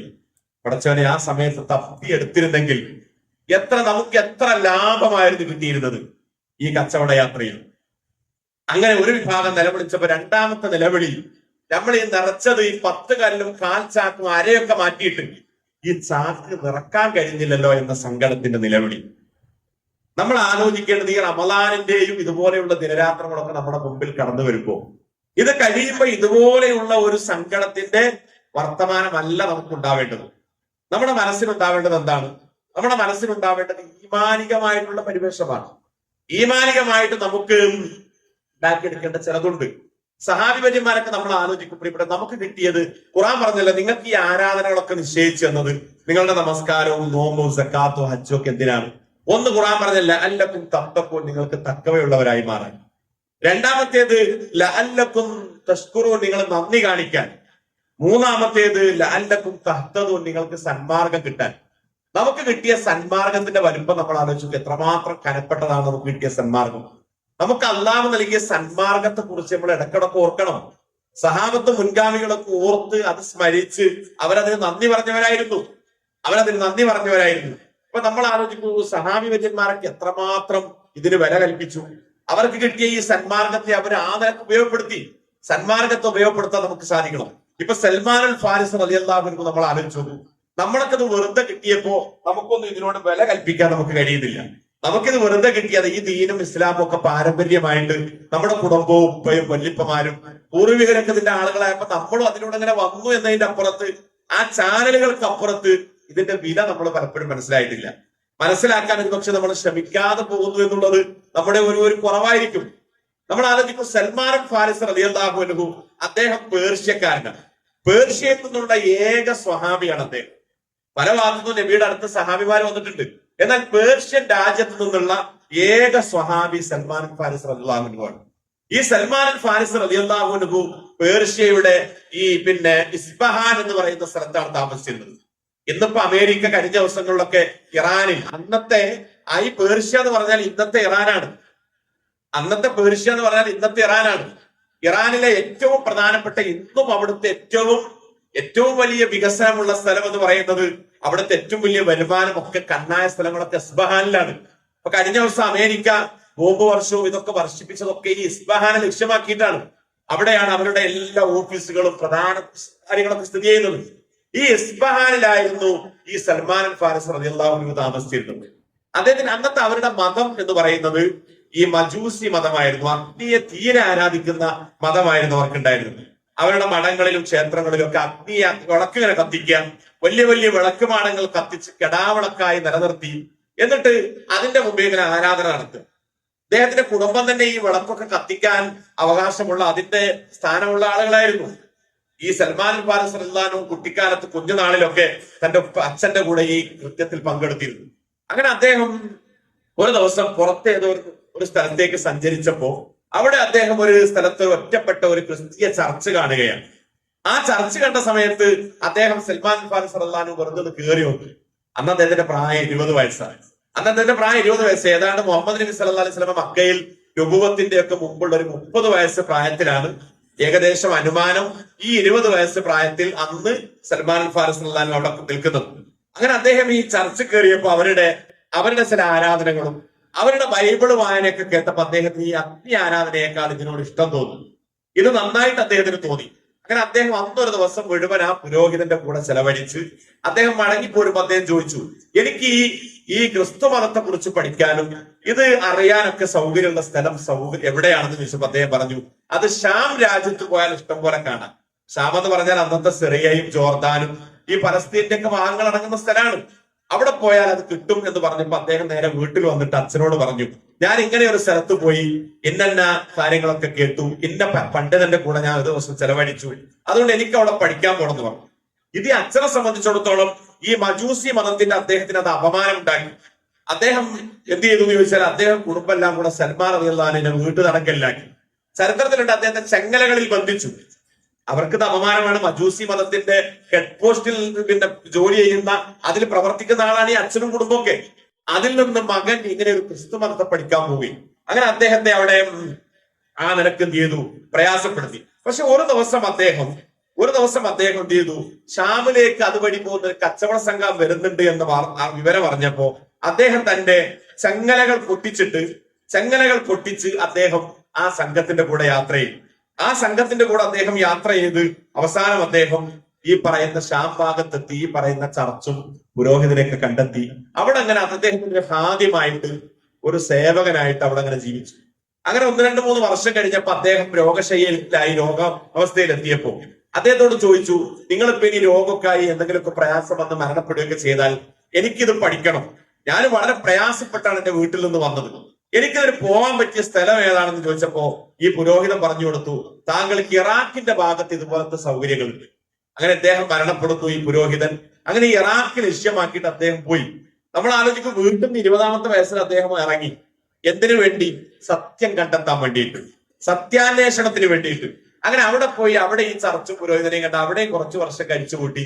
അവിടുന്ന് അദ്ദേഹം അവിടെയും കുറെ വർഷങ്ങൾ അദ്ദേഹത്തിന്റെ കൂടെ ചെലവഴിച്ച് പിന്നീട് അദ്ദേഹം രോഗിയായപ്പോ അദ്ദേഹത്തോട് ഇതേ ചോദ്യം ചോദിച്ചു, ഞാൻ നിങ്ങളുടെ കാലശേഷം എന്താ ചെയ്യേണ്ടത്? ഞാൻ വളരെ പ്രയാസപ്പെട്ടാണ് ഇവിടെ എത്തിയത്. അപ്പൊ ഈ പുരോഹിതൻ പറഞ്ഞു, ഈ തുർക്കിയുടെ ഭാഗത്ത് ഇതുപോലെ സൗകര്യങ്ങളുണ്ട്. അങ്ങനെ അദ്ദേഹത്തിന്റെ മരണശേഷം തുർക്കിയുടെ ഭാഗത്ത് പോയി അവിടെ കണ്ടെത്തി. അവിടെ പോയി അവിടെയും കുറെ വർഷം ജീവിച്ച അദ്ദേഹം രോഗിയായപ്പോ അദ്ദേഹത്തോട് പറഞ്ഞു, ഞാനിനി എന്ത് ചെയ്യണം? നിങ്ങളുടെ കാലശേഷം ഞാൻ ഒരുപാട് ത്യാഗം ചെയ്ത് അവിടുന്ന് ഇവിടെ വന്ന് അപ്പുറത്ത് പോയി ഇപ്പുറത്ത് പോയി അവസാനം ഇവിടെ എത്തി. ഇനി ഞാൻ എന്ത് ചെയ്യണം? അപ്പൊ അദ്ദേഹം പറഞ്ഞു, യഥാർത്ഥ ക്രിസ്തുമതം ഇന്ന് എവിടെയും നിലനിൽക്കുന്നില്ല, നമ്മുടെ ഈ നാട്ടിലൊന്നുമില്ല. അതിലൊക്കെ മായങ്ങളും ഷിർക്കുകളും ബഹുദൈവ വിശ്വാസമൊക്കെ ഉണ്ട്. അതുകൊണ്ട് യഥാർത്ഥ ഇബ്രാഹിമി മതവുമായിട്ട് ഈത്തപ്പനകളുടെ നാട്ടിൽ ഒരു പ്രവാചകൻ വരാനുണ്ട്. ആ പ്രവാചകനെ അന്വേഷിച്ച് പോയി കണ്ടെത്താൻ പറ്റിയാൽ അതാണ് താങ്കൾക്ക് ഏറ്റവും വലിയത് എന്ന് പറഞ്ഞ് അദ്ദേഹത്തോട് ഉപദേശിച്ചു. എന്നിട്ട് പറഞ്ഞു, ആ വരാനിരിക്കുന്ന പ്രവാചകന് 3 അടയാളങ്ങളുണ്ട്. ഒന്ന്, അദ്ദേഹത്തിന് സ്വതക്ക കൊടുത്താൽ അദ്ദേഹം കഴിക്കില്ല, സ്വീകരിക്കില്ല. രണ്ടാമത്തേത്, അദ്ദേഹത്തിന് ഗിഫ്റ്റ് കൊടുത്താൽ അദ്ദേഹം അത് സ്വീകരിക്കും, കഴിക്കും. മൂന്നാമത്തേത്, അദ്ദേഹത്തിന്റെ മുതുകിൽ ഖാത്തമുൻ നബി എന്നുള്ള ഒരു സീലും ഉണ്ടായിരിക്കും. ഇത് കേട്ടിട്ട് അദ്ദേഹം അവിടുന്ന് കുറച്ചു ദിവസം കഴിഞ്ഞ് ഈ പറയുന്ന അറബ് രാജ്യത്തേക്കുള്ള ഒരു കച്ചവട സംഘം അതുവഴി പോകുമ്പോ അവരോട് അദ്ദേഹം പറഞ്ഞു, എന്റെ അടുത്ത് കുറച്ച് സ്വർണ്ണ നാണയം വെള്ളി നാണയം ഉണ്ട്, അത് നിങ്ങൾക്ക് തരാൻ എന്നെ നിങ്ങൾ അറബിയയിൽ എത്തിച്ചാൽ മതി. അങ്ങനെ ഇവരതൊക്കെ വാങ്ങി അദ്ദേഹത്തെ കൊണ്ടുപോയി. പക്ഷെ അവരദ്ദേഹത്തെ കൊണ്ടുപോയിട്ട് അറബിയയിലെത്തി, മദീനയുടെ ഭാഗത്തെത്തി. അവിടെയുള്ള ബനു ഖുറൈള ഗോത്രത്തിലെ ഒരു ജൂതന് ഇദ്ദേഹത്തെ സൽമാൻ റളിയല്ലാഹു അൻഹു വിലക്ക് വിറ്റു. നല്ല വില വാങ്ങിയിട്ട് വിറ്റു. അങ്ങനെ ഈ ജൂതന്റെ കീഴിൽ അടിമപ്പണി എടുത്ത് അദ്ദേഹത്തിന്റെ തോട്ടത്തിൽ, മദീനയിൽ അദ്ദേഹത്തിന്റെ ഈത്തപ്പന തോട്ടത്തിലൊക്കെ ഇങ്ങനെ അടിമപ്പണി എടുത്തിട്ട് ഈ സൽമാൻ റളിയല്ലാഹു അൻഹുവിനെ ജീവിക്കും. ഈ പ്രവാചകന്റെ വരവ് കാത്ത് അങ്ങനെ കുറച്ച് കൊല്ലം കഴിഞ്ഞ് ഒരു ദിവസം ഇങ്ങനെ ആരോ പറയുന്നത് കേട്ടു, മദീനയിലെ ഖുബായിൽ ഈ പ്രവാചകൻ എത്തിയിട്ടുണ്ട്. പ്രിയമുള്ളവരെ, അദ്ദേഹം നമ്മൾ ആലോചിക്കുക എവിടുന്ന് തുടങ്ങിയതാണ് ഈ പരിശ്രമം. നമുക്ക് ഈ ദീൻ കിട്ടിയപ്പോ നമ്മൾ എന്തെങ്കിലും പരിശ്രമം നടത്തിയിട്ടില്ല. നമ്മുടെ ഉപ്പയുടെയൊക്കെ കുഞ്ഞായിട്ട് മോനായിട്ട് മോളായിട്ട് ജനിച്ചു, മുസ്ലിം കുടുംബമായതുകൊണ്ട് നമ്മളതിന്റെ പാരമ്പര്യത്തിനിപ്പം പോയി. പക്ഷെ അവരൊക്കെ ഇത് കിട്ടാൻ വേണ്ടി എത്ര സാഹസികത കാണിച്ചു. ഈ എസ്ബഹാനിൽ നിന്ന് അല്ലെങ്കിൽ ഇറാനിൽ നിന്ന് മദീനത്തേക്ക് 2000-ലധികം 3000-ന്റെ അടുത്ത് കിലോമീറ്റർ ദൂരമുണ്ട്. ഇന്നും ആ ദൂരമൊക്കെ അദ്ദേഹം താണ്ടിക്കടന്നത് അദ്ദേഹത്തിന്റെ പരലോകത്തെ അപ്ഡേറ്റ് ചെയ്യാൻ, സത്യം കണ്ടെത്തിയിട്ട് സ്വർഗം പ്രാപിക്കാനാണ്, സത്യത്തിലൂടെ നരകത്തിൽ നിന്ന് രക്ഷപ്പെടാൻ വേണ്ടിയിട്ടാണ്. നമ്മൾ എവിടെ നിൽക്കുന്നു, അവരെവിടെ നിൽക്കുന്നു എന്ന് പരിശോധിക്കാനാണ് ഞാൻ ഈ പറയുന്നത്. അങ്ങനെ അദ്ദേഹം അന്ന് തന്നെ രാത്രി ആ തോട്ടത്തിൽ ഈത്തപ്പനയിൽ നിന്ന് കുറച്ച് ഈത്തപ്പന നല്ലത് പറിച്ചിട്ട് റസൂലിനെ കാണാൻ വേണ്ടി പോവാ സല്ലല്ലാഹു അലൈഹി വസല്ലം. റസൂലിന്റെ അടുത്തെത്തി കുബായിൽ പ്രവാചകനെ പരിചയപ്പെട്ടു. എന്നിട്ട് ഇതിങ്ങനെ കൊടുത്തു. അപ്പൊ നബി ചോദിച്ചു, എന്താണ് ഇത്? എന്റെ വക സ്വതക്കയാണ്. അപ്പൊ നബി പറഞ്ഞു, ഞങ്ങൾക്ക് സ്വതക്ക പാടില്ല, അഹ്ലു ബൈത്തുകാർക്ക്, നബിയുടെ കുടുംബത്തിന് സ്വതക്ക എന്ന് പറയുന്നത് അത് നിഷിദ്ധമാണ്, കഴിക്കാൻ പാടില്ല. അപ്പോ ഈ പുരോഹിതൻ പറഞ്ഞ ഒന്നാമത്തെ അടയാളം റെഡിയായി. അദ്ദേഹം തിരിച്ചുപോയി. അടുത്ത ദിവസം വീണ്ടും ഈത്തപ്പഴമായിട്ട് വന്നു. നബിന്റെ അടുത്ത് വന്ന് സലാമത്ത് ഇങ്ങനെ വന്നിട്ട് പറഞ്ഞു, ഇത് നബിയെ. അപ്പൊ ചോദിച്ചു, എന്താണ് ഇത് എന്റെ വക നിങ്ങൾക്ക് ഒരു ഹദിയയാണ്, ഗിഫ്റ്റാണ്, സമ്മാനമാണ്. അപ്പൊ റസൂലുള്ളാഹി വാങ്ങുകയും അത് ബിസ്മിയൊക്കെ ചൊല്ലി കഴിക്കുകയും ചെയ്തു. അപ്പൊ ഈ പുരോഹിതൻ അച്ഛൻ പറഞ്ഞ രണ്ടാമത്തെ കാര്യം ശരിയായി. ഇനി ഒരു കാര്യം കൂടെ ഉണ്ട്. ഈ മുതുകിന്റെ ഭാഗത്ത് ഒരു ഹാത്തമു നബി എന്ന് എഴുതിയൊരു സീലുണ്ട്. ഇതും കൂടെ കണ്ടാൽ, അങ്ങനെ അദ്ദേഹം ഇത് കാണാൻ വേണ്ടി കുറച്ച് ടൈം എടുത്തു. അങ്ങനെ പെട്ടെന്ന് കാണാൻ പറ്റൂല. അങ്ങനെ മദീനയിൽ ഒരാൾ മരണപ്പെട്ടു. ആ മയ്യത്ത് കബറടക്കുന്ന സമയത്ത് സൽമാൻ റളിയല്ലാഹു അൻഹു ആ കബറടക്ക ചടങ്ങിൽ പങ്കെടുത്തു. അപ്പൊ റസൂലുള്ളാഹി ആ മയ്യത്ത് ഇങ്ങനെ ഇറക്കി വെക്കാൻ വേണ്ടി ഇങ്ങനെ കുനിഞ്ഞു. അപ്പൊ ഈ ഷർട്ടിന്റെ ഭാഗത്ത് ഇങ്ങനെ നീങ്ങി. അപ്പൊ ആ മുതുകിലേക്ക് ശ്രദ്ധിച്ചു സൽമാൻ റളിയല്ലാഹു അൻഹു. പറഞ്ഞ പോലെ ഈ സീല് അദ്ദേഹം കാണുകയാണ്. ഇതോടുകൂടി അദ്ദേഹത്തിന്റെ കണ്ണുകൾ നിറഞ്ഞു. എന്താണോ പുരോഹിതൻ പറഞ്ഞത് മൂന്നും സംഭവിച്ചിരിക്കുന്നു, മൂന്നും ഒക്കെ. അങ്ങനെ റസൂലുള്ളാഹിയുടെ അടുത്ത് വന്ന് പിന്നീട് അദ്ദേഹം ഷഹാദത്ത് പ്രഖ്യാപിച്ച് മുസ്ലിം ആവുകയാണ്. മുസ്ലിം ആണെങ്കിൽ പിന്നെ അദ്ദേഹം ഇടയ്ക്ക് എപ്പോഴും നബിന്റെ അടുത്ത് വരും. പകലൊക്കെ ജോലി കഴിഞ്ഞ് രാത്രി സമയത്തൊക്കെ റസൂലിന്റെ അടുത്ത് വരും. അപ്പൊ റസൂലുള്ളാഹി സ്വല്ലല്ലാഹി അലൈഹി വസല്ലം അദ്ദേഹത്തോട് പറഞ്ഞു, താങ്കളുടെ യജമാനനോട്, ജൂതനോട്, യഹൂദിയോട് ഒന്ന് മോചിപ്പിക്കാൻ പറ്റുമോ എന്നൊന്ന് അന്വേഷിക്കും. അന്ന് അടിമകളൊക്കെ മോചിപ്പിക്കുന്ന ഒരു സാഹചര്യം ഉണ്ട്. നല്ല ഇത് കൊടുത്താൽ, മോചനദ്രവ്യം കൊടുത്താൽ മോചിപ്പിക്കും. അങ്ങനെ മോചിപ്പിക്കാൻ എന്ത് തരണമെന്ന് ചോദിക്കാൻ പറഞ്ഞു. അങ്ങനെ അദ്ദേഹം പോയിട്ട് ഇങ്ങനെ, എനിക്ക് മോചിതനാകണം, എന്താണ് തരേണ്ടതെന്ന് വെച്ചപ്പോ ഈ യഹൂദിയായിട്ടുള്ള അദ്ദേഹത്തിന്റെ യജമാനൻ പറഞ്ഞു, മുതലാളി പറഞ്ഞു, എനിക്ക് തരേണ്ടത് എന്റെ ഈത്തപ്പനത്തോട്ടത്തിൽ ഒഴിവുള്ള സ്ഥലങ്ങളിൽ 300 ഈത്തപ്പനകൾ നട്ട് പിടിപ്പിച്ചു തരണം. ഇതാണ് ഒന്നാമത്തെ മോചനദ്രവ്യം. രണ്ടാമത്തേത് 40 ഊക്കിയ വെള്ളി നാണയം തരണം. ഒരു ഊക്കിയ എന്ന് പറഞ്ഞാൽ 30 ഗ്രാമാണ്. അറബിയിൽ 30 ഗ്രാമിനാണ് അന്നത്തെ ഒരു ഊക്കിയ. അപ്പൊ 40 ഊക്കിയ എന്ന് പറഞ്ഞാൽ അന്നത്തെ ഒരു മോചനദ്രവ്യം അനുസരിച്ച് എത്രയോ കൂടുതലാണ്. അദ്ദേഹത്തെ മോചിപ്പിക്കാൻ വേണ്ടി കൂടുതൽ ജൂതൻ വില പറഞ്ഞു. അങ്ങനെയാണല്ലോ ഇപ്പോഴും അങ്ങനെ തന്നെയല്ലേ ജൂതന്മാര് ഇസ്ലാമിനെല്ലാം അങ്ങനെ തന്നെ പറയുന്നത്. അപ്പൊ അതല്ല ഇപ്പൊ നമ്മൾ കണ്ടുകൊണ്ടിരിക്കുന്ന ലോകത്ത്. ഇസ്ലാമിനെതിരിൽ എന്തും ചെലവഴിക്കാനും എത്ര വില കൊടുക്കാനും അവർ റെഡിയാണ്. ഇസ്ലാം തകരുക എന്നുള്ളതാണ്. മുസ്ലിങ്ങൾ ഇല്ലാതാക്കിയത് അവരുടെ ഒരു ലക്ഷ്യമാണ്, കൂടെ ലക്ഷ്യമാണ്. ആ വിഷയത്തിലേക്ക് വരാനല്ല. അങ്ങനെ നബി സല്ലല്ലാഹു അലൈഹി വസല്ലം തന്റെ സഹാബത്തിനോട് പറഞ്ഞു, നിങ്ങൾ എല്ലാവരും സൽമാൻ റളിയല്ലാഹു അൻഹുവിനെ സഹായിക്കണം. അദ്ദേഹം ഈ ഒരു സത്യത്തിന് വേണ്ടി വന്നത് എവിടെന്നാന്ന് അറിയാം നിങ്ങൾക്ക്? കിലോമീറ്ററുകൾ താണ്ടിയിട്ട് ഇറാനിൽ നിന്ന് വന്ന ആളാണ് അദ്ദേഹം. അഗ്നിയാരാധന ഒഴിവാക്കിയിട്ട് രണ്ടാമത് ക്രിസ്തുമതത്തിൽ ചേർന്നു. അതും ശരിയല്ലെന്ന് മനസ്സിലാക്കിയിട്ട് അദ്ദേഹം എന്ത് ചെയ്തു? ഇപ്പൊ നമ്മുടെ അടുത്ത് വന്ന ആളാണ്, അതുകൊണ്ട് അദ്ദേഹത്തെ നിങ്ങൾ സഹായിക്കണം. ഈ ആളുകളൊക്കെ പല സഹാബിമാരും അദ്ദേഹത്തിന് ഈന്തപ്പന തൈകൾ കൊടുത്തു. അങ്ങനെ 300 തൈകൾ റെഡിയായി. ഈ പറഞ്ഞ 40 ഊക്കിയ വെള്ളി നാണയം കിട്ടി. നബി പറഞ്ഞു അദ്ദേഹത്തോട്, താങ്കൾ പറമ്പിൽ അടുത്ത ദിവസങ്ങളിൽ ഒരു 300 കുഴിയെടുക്കുക. കുഴിയെടുത്ത് റെഡിയായി കഴിഞ്ഞാൽ എന്റെ അടുത്ത് വന്ന് പറയാം. അവർ 3-4 ദിവസം കൊണ്ട് 300 കുഴിയെടുത്തു. നബിയുടെ അടുത്ത് വന്നിട്ട് പറഞ്ഞു, സല്ലല്ലാഹു അലൈഹി വസല്ലം പ്രവാചകൻ കുഴി റെഡിയായിട്ടുണ്ട്.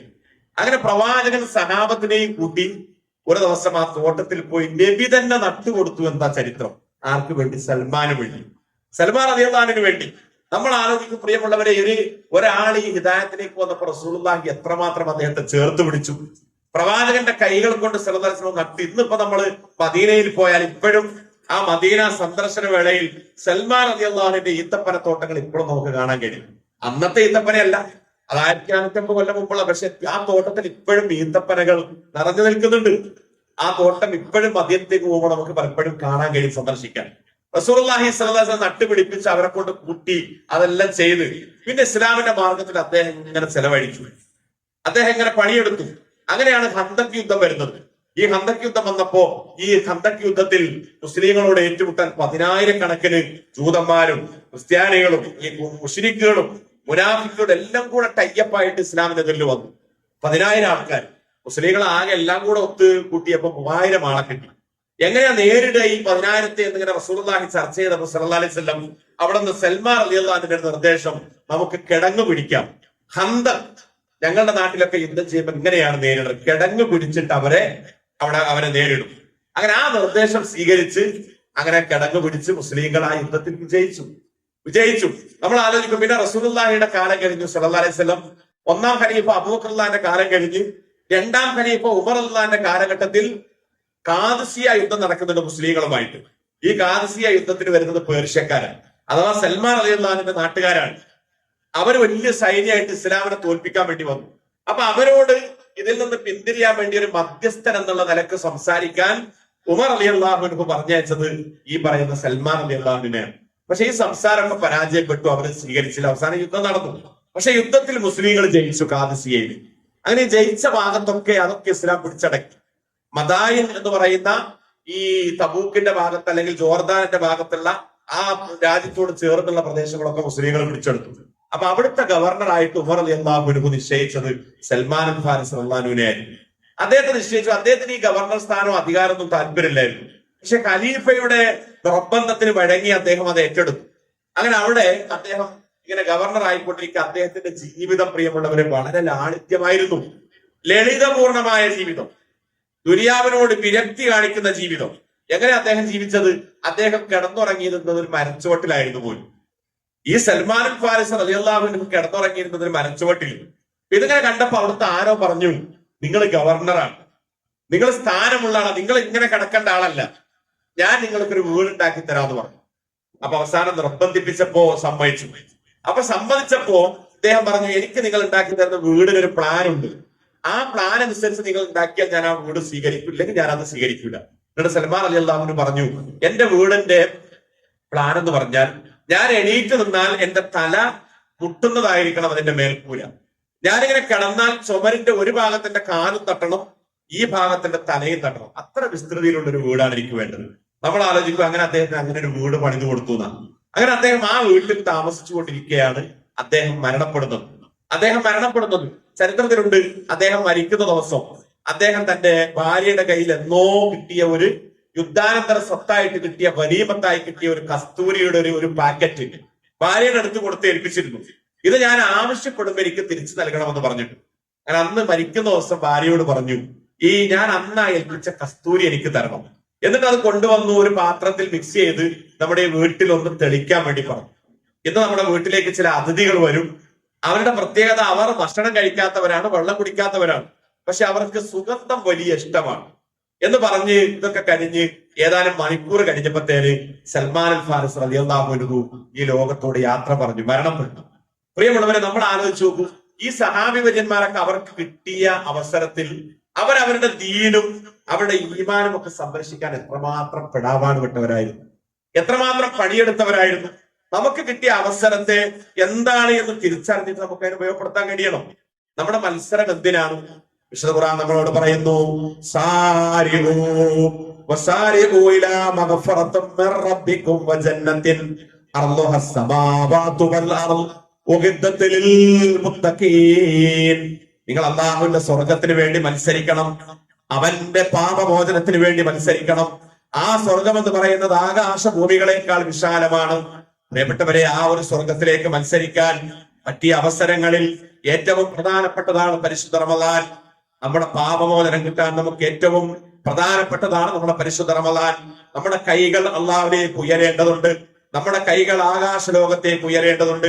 അവനോട് പ്രാർത്ഥിക്കാനുള്ള ഒരു മനസ്സ് നമുക്ക് ഉണ്ടാവണം. അള്ളാഹുവിനോട് നമ്മൾ നിരന്തരമായി പ്രാർത്ഥിച്ചുകൊണ്ടിരിക്കണം. നമുക്കൊരു ആപത്ത് വരുമ്പോ കൈ ഉയർത്തി പ്രാർത്ഥിക്കില്ല, നിയമത്ത് വരുമ്പോ നമ്മൾ പ്രാർത്ഥിക്കണം. ഒരു മുതലാളിയുടെ വലിയ ഒരു 7 നില കെട്ടിടത്തിന്റെ മുകളിൽ മുതലാളി നിൽക്കുകയാണ്. അപ്പൊ താഴെ അദ്ദേഹത്തിന്റെ പണിക്കാരൻ ജോലി ചെയ്യുന്നുണ്ട്. അപ്പൊ ഈ പണിക്കാരന്റെ 7ാം നിലയിൽ നിന്ന് മുതലാളി ഇങ്ങനെ ഉറക്കം വിളിക്കുന്നുണ്ട്. പക്ഷെ ഈ ചെറുപ്പക്കാരൻ ഇത് കേൾക്കുന്നില്ല. ഈ ജോലിക്കാരൻ ഇങ്ങനെ പണിയെടുത്തുകൊണ്ടിരിക്കുകയാണ്. പണിയെടുത്തുകൊണ്ടിരിക്കുക. അപ്പൊ ഈ മുതലാളി വിളി കേൾക്കുന്നില്ലെന്ന് മനസ്സിലാക്കിയപ്പോ മുകളിൽ നിന്ന് ഒരു 100 രൂപയുടെ നോട്ട് താഴേക്കുണ്ട്. അതുകൊണ്ട് വീണപ്പോ ഈ ജോലിക്കാരൻ അതെടുത്ത് പോക്കറ്റിലിട്ടു. എവിടുന്നാ വീണത് എന്നൊന്നും അദ്ദേഹം നോക്കിയില്ല. മുതലാളി വീണ്ടും ഒരു 500 രൂപ താഴേക്കുണ്ട് ഒരു നോട്ട്, അതും വീണപ്പോ അതും എടുത്ത് പോക്കറ്റിലിട്ടു. എവിടുന്നാണെന്നും അദ്ദേഹം നോക്കിയില്ല. അദ്ദേഹം ഇങ്ങനെ ജോലി ചെയ്തു. അങ്ങനെ മുതലാളിക്ക് ദേഷ്യം വന്ന മുതലാളി എന്ത് ചെയ്തു, എന്നാ ജസ്റ്റ് ഒന്ന് മേലോട്ട് നോക്കണ്ടേ എവിടുന്നാ വീണത്, ആരൊക്കെ കിട്ടത് ഒന്നും നോക്കിയില്ല. അങ്ങനെ അന്ന് മുതലാളി എന്ത് ചെയ്തു, ഒരു ചെറിയ കല്ലെടുത്തിട്ട് ഇത് തലയിലേക്ക് നോക്കിയിട്ട് കറക്റ്റ് ആയിട്ട് ഒരു ഏറ് കൊടുത്തു. കറക്റ്റ് തലവണ്ടയിൽ വന്ന് വീണ് അദ്ദേഹം വേദന കൊണ്ട് ഇങ്ങനെ പളഞ്ഞു. അപ്പൊ ഈ മനുഷ്യൻ മേലോട്ട് കണ്ണുകൾ ഉയർത്തി കരയാൻ തുടങ്ങി. അപ്പോഴാണ് മേലോട്ട് നോക്കുന്നത്. പ്രിയപ്പെട്ടവരെ, അനുഗ്രഹങ്ങൾ വരുമ്പോൾ പലപ്പോഴും അനുഗ്രഹങ്ങൾ നമുക്ക് പെയ്തിറങ്ങുമ്പോൾ നമ്മൾ മേലോട്ട് നോക്കാത്ത ആളുകളുണ്ട്. അനുഗ്രഹങ്ങൾ ഇങ്ങനെ നിയമത്ത് വിട്ട് മേലോട്ടൊന്ന് കൈ ഉയർത്താനോ ഒന്ന് പ്രാർത്ഥിക്കാനോ ഒന്നും മനസ്സ് വരാത്ത മനുഷ്യന്മാരുണ്ട്. ഇതേ ആളുകൾക്ക് പെട്ടെന്നൊരു അസുഖം വന്നു എന്ന് വിചാരിക്കുക, പിന്നെ അവര് കൈകൾ ഉയർത്തിയിട്ട് അങ്ങനെ പ്രാർത്ഥിച്ചുകൊണ്ടിരിക്കും. പിന്നെ സദാസമയത്തും അള്ളാഹുലേക്ക് അവരുടെ കൈകൾ ഉയരും. രാത്രി 2 മണിക്കൊക്കെ അവർ എണീറ്റിരുന്ന് പ്രാർത്ഥിക്കും. അപ്പൊ നിയമത്ത് കിട്ടിയപ്പോ രാത്രി പോയിട്ട് പകല് പോലും കൈകൾ ഉയർത്താത്തവർ ഈ നിയമത്ത് നഷ്ടപ്പെട്ട സമയത്ത് പിന്നെ പ്രാർത്ഥിക്കുന്ന ഒരു രീതി. ഇതല്ല അള്ളാഹു നമ്മളോട് പറഞ്ഞത്. നമ്മൾ എപ്പോഴും അതാണ് സാരിഉ മാഫറത്ത്, നിങ്ങൾ ആ സ്വർഗത്തിലേക്ക് മത്സരിക്കണം. നിങ്ങൾ ആ സ്വർഗത്തിലേക്ക് മത്സരിക്കണം. ആ മത്സരത്തിൽ നമുക്ക് ഒരുപാട് പരിശ്രമങ്ങളുണ്ട്, ഒരുപാട് കർമ്മങ്ങൾ, ഇബാദത്തുകൾ. ഇപ്പൊ നമ്മൾ റമളാൻ വരുമ്പോൾ നമ്മൾ ആലോചിച്ച് നോക്കും, അടിമുടി നമ്മൾ മാറി. റമളാനിലൊക്കെ നമ്മൾ പകൽ സമയത്തൊക്കെ പള്ളിയിലേക്ക് നമ്മുടെ ആളുകളുടെ ബാഹുല്യം കാണും. രാത്രിയൊക്കെ നമ്മുടെ പള്ളികൾ നിറഞ്ഞൊഴുകുകയാണ്. എന്ന് പറഞ്ഞാൽ എന്താ അതിന്റെ അർത്ഥം? അതിന്റെ പറഞ്ഞ ആളുകളൊക്കെ അത്രമാത്രം വരികയാണ്. അപ്പൊ യഥാർത്ഥത്തിൽ എല്ലാവരും വീട്ടിൽ നിന്ന് മക്കളൊക്കെ അടക്കം പള്ളിയിൽ വന്ന് തറാവീഹ് നിസ്കരിക്കുന്നു. അതേപോലെ തന്നെ പകല് മുഴുവൻ നമ്മളാണെങ്കിൽ എത്രമാത്രം ചൂടുള്ള സമയത്താണ് നമ്മൾ നോമ്പ് വിളിക്കുന്നത്. അപ്പൊ അല്ലാതെ നമുക്ക് നിഅമത്താണ്. അപ്പൊ നമ്മൾ നോമ്പ് തുടങ്ങുന്നതിന് മുമ്പ് നമുക്കൊക്കെ പരിഭവമാണ്, പഠിച്ചോനെ എങ്ങനെയാ ഒരു മാസം നമ്മൾ നോമ്പ് വിളിക്കുക ഈ ചൂടത്ത് ഈ ഉഷ്ണത്ത്. പക്ഷെ ഇതൊക്കെ പറഞ്ഞ നമ്മളിപ്പോ നോമ്പ് തുടങ്ങി 11ാമത്തെ നോമ്പ് പൂർത്തീകരിക്കാൻ പോകണം. ഇൻഷാ അല്ലാഹ് നമുക്കൊരു കുഴപ്പമില്ല. നമ്മൾ എത്ര യാത്ര ചെയ്യുന്നു, എത്ര വെയിൽ കൊള്ളുന്നു, എന്നിട്ടും നമ്മൾ വെള്ളം കുടിക്കുന്നില്ലല്ലോ. ഇത് അല്ലാഹ് നമുക്ക് നൽകിയൊരു നിഅമത്താണ്. ഇത് മറ്റൊരു മതവിഭാഗത്തിന് കിട്ടാത്തതാണ്. ഈ നൽകിയ സ്രഷ്ടാവിനെ നമ്മൾ ഓർത്തുകൊണ്ടേയിരിക്കണം. അവനെ കുറിച്ചുള്ള ദിക്ർ, ആ ദിക്റുള്ള നമ്മുടെ മനസ്സിൽ നിരന്തരമായിട്ടുള്ള നമ്മുടെ നാവിലും നമ്മുടെ തൊണ്ടയിലൊക്കെ ഉണ്ടാവണം. നമ്മുടെ പ്രവർത്തനങ്ങൾ കണ്ടിട്ട് മറ്റുള്ളവർ നമ്മളെ നോക്കിയിട്ട് ഇങ്ങനെ ആശ്ചര്യപ്പെടണം, അതിശയപ്പെടണം. നമ്മുടെ ജീവിതം കണ്ടിട്ട് ഖുർആൻ പറഞ്ഞല്ലോ, വകദാലിക ജഅൽനാകും ഉമ്മത്തൻ വസത്ത ലിതകൂനു ശുഹദാഅ അലന്നാസ് വയകൂന റസൂല അലൈക്കും ഷഹീദ. അപ്രകാരം നിങ്ങൾ ഒരു മധ്യമ സമുദായമായിട്ട് നിങ്ങളെ തെരഞ്ഞെടുത്തു, ഈ ഉമ്മത്തിനെ തെരഞ്ഞെടുത്തു. എന്തിന്? മറ്റുള്ളവർക്ക് നമ്മൾ സാക്ഷികളാവാൻ. നമ്മുടെ ജീവിതം കണ്ടിട്ട് മറ്റുള്ളവർ പറയണം, ഓ എന്താണില്ലേ, ഇതാണ് ജീവിതം, ഇങ്ങനെയാവണം നമ്മൾ. എന്നിട്ട് ഖുർആൻ പറഞ്ഞ എന്താണ്? റസൂല് നിങ്ങൾക്ക് സാക്ഷിയായതുപോലെ, പ്രവാചകൻ നമുക്ക് കാണിച്ചു തന്നതുപോലെ. ഞാൻ 10 മിനിറ്റ് കൊണ്ട് അവസാനിപ്പിക്കും. ഞാനൊരു സംഭവം പറയാൻ ആഗ്രഹിക്കുക. 1993 നമ്മുടെ ജീവിതം കണ്ട് മറ്റുള്ളവർ എങ്ങനെ ആവണം എന്ന് പറയാൻ. ഇപ്പൊ സഹാബത്തൊക്കെ ഹിജ്റ പോകുമ്പോ ഇസ്ലാമിന്റെ എതിരാളികളൊക്കെ കരഞ്ഞു. എന്തേ? നിങ്ങൾ പോകരുതെന്ന് പറഞ്ഞു. അബൂബക്കർ റളിയല്ലാഹു അൻഹു പോകുമ്പോ, മദീനത്തേക്ക് പോകുമ്പോ അദ്ദേഹത്തെ തടഞ്ഞു നിർത്തിയത് ജൂതനെ പോലുള്ള ആളാ. നിങ്ങൾ പോകരുത്, നിങ്ങളൊക്കെ പോയ ഈ നാട്ടിന്റെ നന്മ നഷ്ടപ്പെടും, നിങ്ങളാണ് ഞങ്ങളുടെ ബലം, പിൻബലം, ശക്തി എന്നൊക്കെ പറഞ്ഞ് അവരെ തടഞ്ഞു നിർത്തുമായിരുന്നു. അല്ലേ? നബി സല്ലല്ലാഹു അലൈഹി വസല്ലം പോകുന്ന സമയത്ത് അവിടുത്തെ എതിരാളികളും നബിയുടെ ശത്രുക്കളും ഒക്കെ അവരുടെ ഒനീമത്ത് സ്വത്തുക്കൾ സൂക്ഷിക്കാൻ കൊടുത്തിരുന്ന ആരുടെ കയ്യിലായിരുന്നു? നബിയുടെ കയ്യിലാണ് സല്ലല്ലാഹു അലൈഹി വസല്ലം. അപ്പൊ റസൂലുള്ളാഹി പോകുന്ന സമയത്ത് രാത്രി വീട്ടിൽ നിന്ന് ഇറങ്ങുമ്പോ ആ വിരിപ്പിൽ അലി റളിയല്ലാഹു അൻഹു കിടത്തി പോകുമ്പോ ഈ ഒനീമത്ത് സ്വത്തുക്കൾ മുഴുവൻ പേര് സഹിതം അലി റളിയല്ലാഹു അൻഹുവിന്റെ കൈ കൊടുത്തു. എന്നിട്ട് പറഞ്ഞു, ഇത് എല്ലാ അവകാശികൾക്കും ഏൽപ്പിക്കണം. നമ്മൾ ആലോചിക്കുക, അവര് പോലും നബിയെ ഏൽപ്പിച്ച എന്താണ്? ഇതൊരു ഇസ്ലാമിന്റെ ഒരു പിൻബലത്തിലാണ് നബി ജീവിക്കുന്നത്. റസൂലുള്ളാഹി സാക്ഷിയായത് 1993 ഇസ്ലാമിലേക്ക് വന്ന റൊമേനിയക്കാരനായ സ്റ്റീഫൻ എന്ന് പറഞ്ഞ പേര് കേൾക്കുമ്പോൾ നമുക്കറിയാം ഏതാ മതം. റൊമേനിയ യൂറോപ്യൻ പാശ്ചാത്യ രാജ്യമാണ്. അദ്ദേഹം 93 ഇസ്ലാം സ്വീകരിച്ചു. അതിന്റെ കാരണം 92 ആയിരുന്നു. എന്നിട്ട് 2000 അദ്ദേഹവും ഭാര്യയും സൗദി ഗവൺമെന്റിന്റെ ഗസ്റ്റുകളായിട്ട് മക്കയിലേക്ക് ഹജ്ജിന് വേണ്ടി അതിഥികളായിട്ട് വന്നു. ആ വന്ന സമയത്ത് അന്നത്തെ അവിടുത്തെ അറബ് ചാനലുകളും അവിടുത്തെ പണ്ഡിതന്മാരും അദ്ദേഹവുമായി നടത്തിയ ഒരു അഭിമുഖം അന്നത്തെ അറബ് പത്രത്തിൽ വൈറലായി വന്നിരുന്നു. ഞാൻ അന്ന സമയത്ത് അവിടെ ജോലി ചെയ്യുന്നുണ്ട്. അന്ന് ആ പത്രത്തിൽ ഞാനത് വായിച്ചത് ഇപ്പോഴും എന്റെ മനസ്സിൽ തങ്ങി നിൽക്കുന്നുണ്ട്. എന്താണ് അദ്ദേഹം ആ അഭിമുഖത്തിൽ അദ്ദേഹം പറയാം? ഞാൻ റൊമേനിയയിലെ ഇലക്ട്രോണിക് എഞ്ചിനീയറിംഗിൽ PhD നേടിയിട്ടുള്ള വലിയൊരു വിദ്യാസമ്പന്നനാണ്. ഞാൻ വലിയൊരു ബിസിനസ്സുകാരനാണ്. എനിക്ക് വലിയ സമ്പത്തും ആസ്തിയുണ്ട്. ഞാൻ എന്റെ കുടുംബമൊക്കെ തന്നെയും പിന്നെ പാരമ്പര്യമായിട്ട് പുരോഹിത കുടുംബമാണ്. ഞാൻ അങ്ങനെ എല്ലാ വർഷവും എന്റെ ബിസിനസ് അപ്ഡേറ്റ് ചെയ്യാൻ, നവീകരിക്കാൻ വെക്കേഷനിൽ ഒരു 10 ദിവസമോ 15 ദിവസമൊക്കെ ഓരോ രാജ്യത്തേക്ക് ഞാനും ഭാര്യയും ചിലപ്പോൾ കുട്ടികളുണ്ടോ ഞങ്ങൾ ഇങ്ങനെ വിനോദയാത്ര പോകും. അങ്ങനെ വിനോദയാത്ര പോയിട്ട് അവിടെ ഇങ്ങനെ അവിടുത്തതൊക്കെ പഠിച്ച് അതൊക്കെ കണ്ട് മനസ്സിലാക്കി ഞങ്ങളുടെ നാട്ടിൽ വന്ന് എന്റെ ബിസിനസ് നവീകരിക്കാനാണ് ഞാൻ ഈ പോകുന്നത്. 92 ഞാനും എന്റെ ഭാര്യയും കൂടെ തുർക്കിയിലേക്ക് പോയി. തുർക്കിയിൽ പോയി ഒരു 2 ആഴ്ചത്തെ പാക്കേജ്. ആ പാക്കേജിൽ നമുക്ക് പാക്കേജ് നൽകുന്ന ഈ ഗ്രൂപ്പ് നമുക്ക് അതിൽ അങ്ങോട്ടും ഇങ്ങോട്ടുള്ള up and down ticket, flight ticket ഉണ്ടാവും. ഞങ്ങൾക്ക് അക്കോമഡേഷൻ, ഫുഡ്, ഈ 15 ദിവസം ഓരോ സ്ഥലവും കറങ്ങാനുള്ള വണ്ടിയും ഡ്രൈവറൊക്കെ നിശ്ചയിക്കും. അങ്ങനെ ഞങ്ങള് അവിടെ വന്ന് ഒരാഴ്ച കഴിഞ്ഞു ഒരു ദിവസം രാവിലെ ഞങ്ങൾ ഒരു ഭാഗത്തേക്ക് സഞ്ചരിക്കുകയാണ്. രാവിലെ പകൽ സമയത്ത് പോവും, രാത്രി വന്ന് വിശ്രമിക്കും, അടുത്ത ദിവസം പിന്നെയും പോകും. എന്നിട്ട് ഇതൊക്കെ ഞങ്ങൾ എഴുതി മനസ്സിലാക്കി വെച്ച് ഞങ്ങളുടെ നാട്ടിൽ പോയിട്ട് കച്ചവടത്തെ നവീകരിക്കും, അപ്ഡേറ്റ് ചെയ്യും. ഒരു ദിവസം ഞങ്ങൾ ഇങ്ങനെ ഒരു സ്ഥലത്തേക്ക് പോകുമ്പോൾ പെട്ടെന്ന് ഈ ഡ്രൈവർക്ക് കുടുംബത്തിൽ എന്തോ ഒരു എമർജൻസി, ഒരു ഹോസ്പിറ്റലിൽ എന്തോ ഒരു പ്രശ്നം വന്ന് അദ്ദേഹത്തിന് വീട്ടിലേക്ക് പോകേണ്ടി വന്നു. അപ്പൊ അദ്ദേഹം പറഞ്ഞു, എന്ത് ചെയ്യും, ഇന്നിപ്പോ നിങ്ങളൊന്ന് യാത്ര ക്യാൻസൽ ചെയ്യാൻ പറ്റും? അദ്ദേഹം പറഞ്ഞു, വേണ്ട, ഞാൻ വാഹനം ഓടിച്ച് ഗൂഗിൾ മാപ്പോ ലൊക്കേഷൻ ഒക്കെ ഞാൻ ഭാര്യ പോയിക്കോളാന്ന് പറഞ്ഞു. അങ്ങനെ വാഹനം അദ്ദേഹത്തെ ഏൽപ്പിച്ച് ഇദ്ദേഹം അങ്ങനെ ഓടിപ്പോയി പലയിടത്തും കണ്ട് തിരിച്ചുള്ള ഹോട്ടലിലേക്കുള്ള യാത്രയിൽ ഇവരുടെ വാഹനം വഴിമാറി സഞ്ചരിച്ചു. മാപ്പൊക്കെ മാറി തിരിഞ്ഞ് സഞ്ചരിച്ച് രാത്രി ഒരു 9 മണിക്ക് ഏതോ ഒരു നാട്ടുപുറത്തൊരു ഗ്രാമത്തിൽ പോയിട്ട് ഒരു ഇടുങ്ങിയ വഴിയിൽ പോയിട്ട് ഇവരുടെ കാറ് നിന്നുപോയി. പിന്നെ അങ്ങോട്ടേക്ക് വഴിയില്ല. ഇവരാകെ പൊടിച്ചാൽ പറയാം, ഞങ്ങളാകെ പൊടിച്ചു പോയി. രാത്രി 9 മണിക്ക് പരിചയമില്ലാത്ത രാജ്യം, നമ്മുടെ നാടല്ല. ഞങ്ങൾ കാറിന്ന് പുറത്തിറങ്ങി. അപ്പൊ ഒരു ഗ്രാമീണൻ, ആ നാട്ടിലെ ഒരു ഗ്രാമീണൻ, ഒരു മുസ്ലിം ഇങ്ങനെ നടന്നു വരുന്നുണ്ട്. അദ്ദേഹം ഞങ്ങളുടെ അടുത്തേക്ക് വന്നു. അപ്പൊ അറിയാവുന്ന ഭാഷയിലൊക്കെ ആശയവിനിമയം നടത്തി. ഹോട്ടലിന്റെ വിസിറ്റിംഗ് കാർഡ് അദ്ദേഹത്തിന് കാണിച്ചു കൊടുത്തപ്പോ അദ്ദേഹം പറഞ്ഞു, നിങ്ങളിപ്പോ എത്തി നിൽക്കുന്നത് വേറൊരു സ്ഥലത്താണ്. നിങ്ങൾ ഇസ്താംബൂൾ, നിങ്ങൾ താമസിക്കുന്നത് വേറെ ഭാഗത്താണ്. ഇന്ന് രാത്രി നിങ്ങൾക്ക് തിരിച്ചു പോകൽ വളരെ പ്രയാസകരമായിരിക്കും. അതുകൊണ്ട് ഒരു കാര്യം ചെയ്തോളൂ, നിങ്ങൾ വിഷമിക്കണ്ട. ഇന്ന് എന്റെ വീട്ടിൽ നിങ്ങൾക്ക് ഞാൻ ആതിഥ്യം നൽകാം, എന്റെ വീട്ടിൽ സൗകര്യം നൽകാം. അപ്പൊ ഇവർക്ക് വളരെ ഹാപ്പിയായി. കാർ അവിടെ ഒതുക്കി നിർത്തി ഒരു 5 മിനിറ്റ് ഞാൻ നടന്നപ്പോ, അദ്ദേഹത്തിന്റെ കൂടെ നടന്നപ്പോ അദ്ദേഹത്തിന്റെ വീട്ടിലെത്തി. പ്രിയപ്പെട്ടവരെ, അദ്ദേഹത്തിന്റെ വീട് കണ്ടപ്പോ ചെറിയൊരു വീട്. അദ്ദേഹം പറയാം, ഒറ്റ റൂമിൽ ഒരു റൂം, ഒരു ചെറിയ കിച്ചണും പുറത്തൊരു ടോയ്ലറ്റും. ഇതാണ് ആ വീടിന്റെ സൗകര്യം. വീട്ടിലേക്ക് കയറിയപ്പോ ഒരു വെളിച്ചം, പൊങ്ങിയ ഒരു അരണ്ട വെളിച്ചം, ഒരു ചെറിയൊരു വെളിച്ചാണ് ആ വീട്ടിലുള്ളത്. ഒരു 10-15 മിനിറ്റ് കഴിഞ്ഞപ്പോ അദ്ദേഹത്തിന്റെ ഭാര്യ ഞങ്ങൾക്ക് ഒരു ലഘുവായ ഭക്ഷണം കൊണ്ടു തന്നു. ഈ ഭക്ഷണത്തിന്റെ ഈ ലഘുകതയും അതേപോലെ തന്നെ ഈ വീടിന്റെ വലുപ്പവും വെളിച്ചമൊക്കെ തന്നെ ഈ കുടുംബം വളരെ ദരിദ്രരാണെന്ന് ഞങ്ങൾക്ക് ബോധ്യമായി. അവരുടെ ദാരിദ്ര്യാവസ്ഥ അതിൽ പ്രകടമായിട്ടുണ്ടായിരുന്നു. ആ വീട്ടിൽ ഇദ്ദേഹത്തിന്റെ ഭാര്യയും ഒരു 4 ചെറിയ കുട്ടികളും, ഒരു 10 വയസ്സിന്റെ താഴെയുള്ള, ഓരോ വയസ്സിന്റെ ഒക്കെ ഡിസ്റ്റൻസിലുള്ള 4 കുട്ടികളും.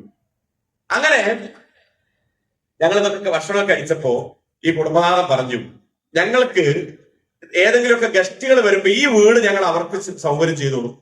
ഞങ്ങൾ ഈ വീട്ടിന്റെ പിൻവശത്ത് ഞങ്ങൾക്ക് രണ്ടാമതൊരു സ്റ്റെപ്പിനി ഒരു വീടും കൂടെ ഉണ്ട്. ഞങ്ങൾ അതിലാണ് താമസിക്കാറ്.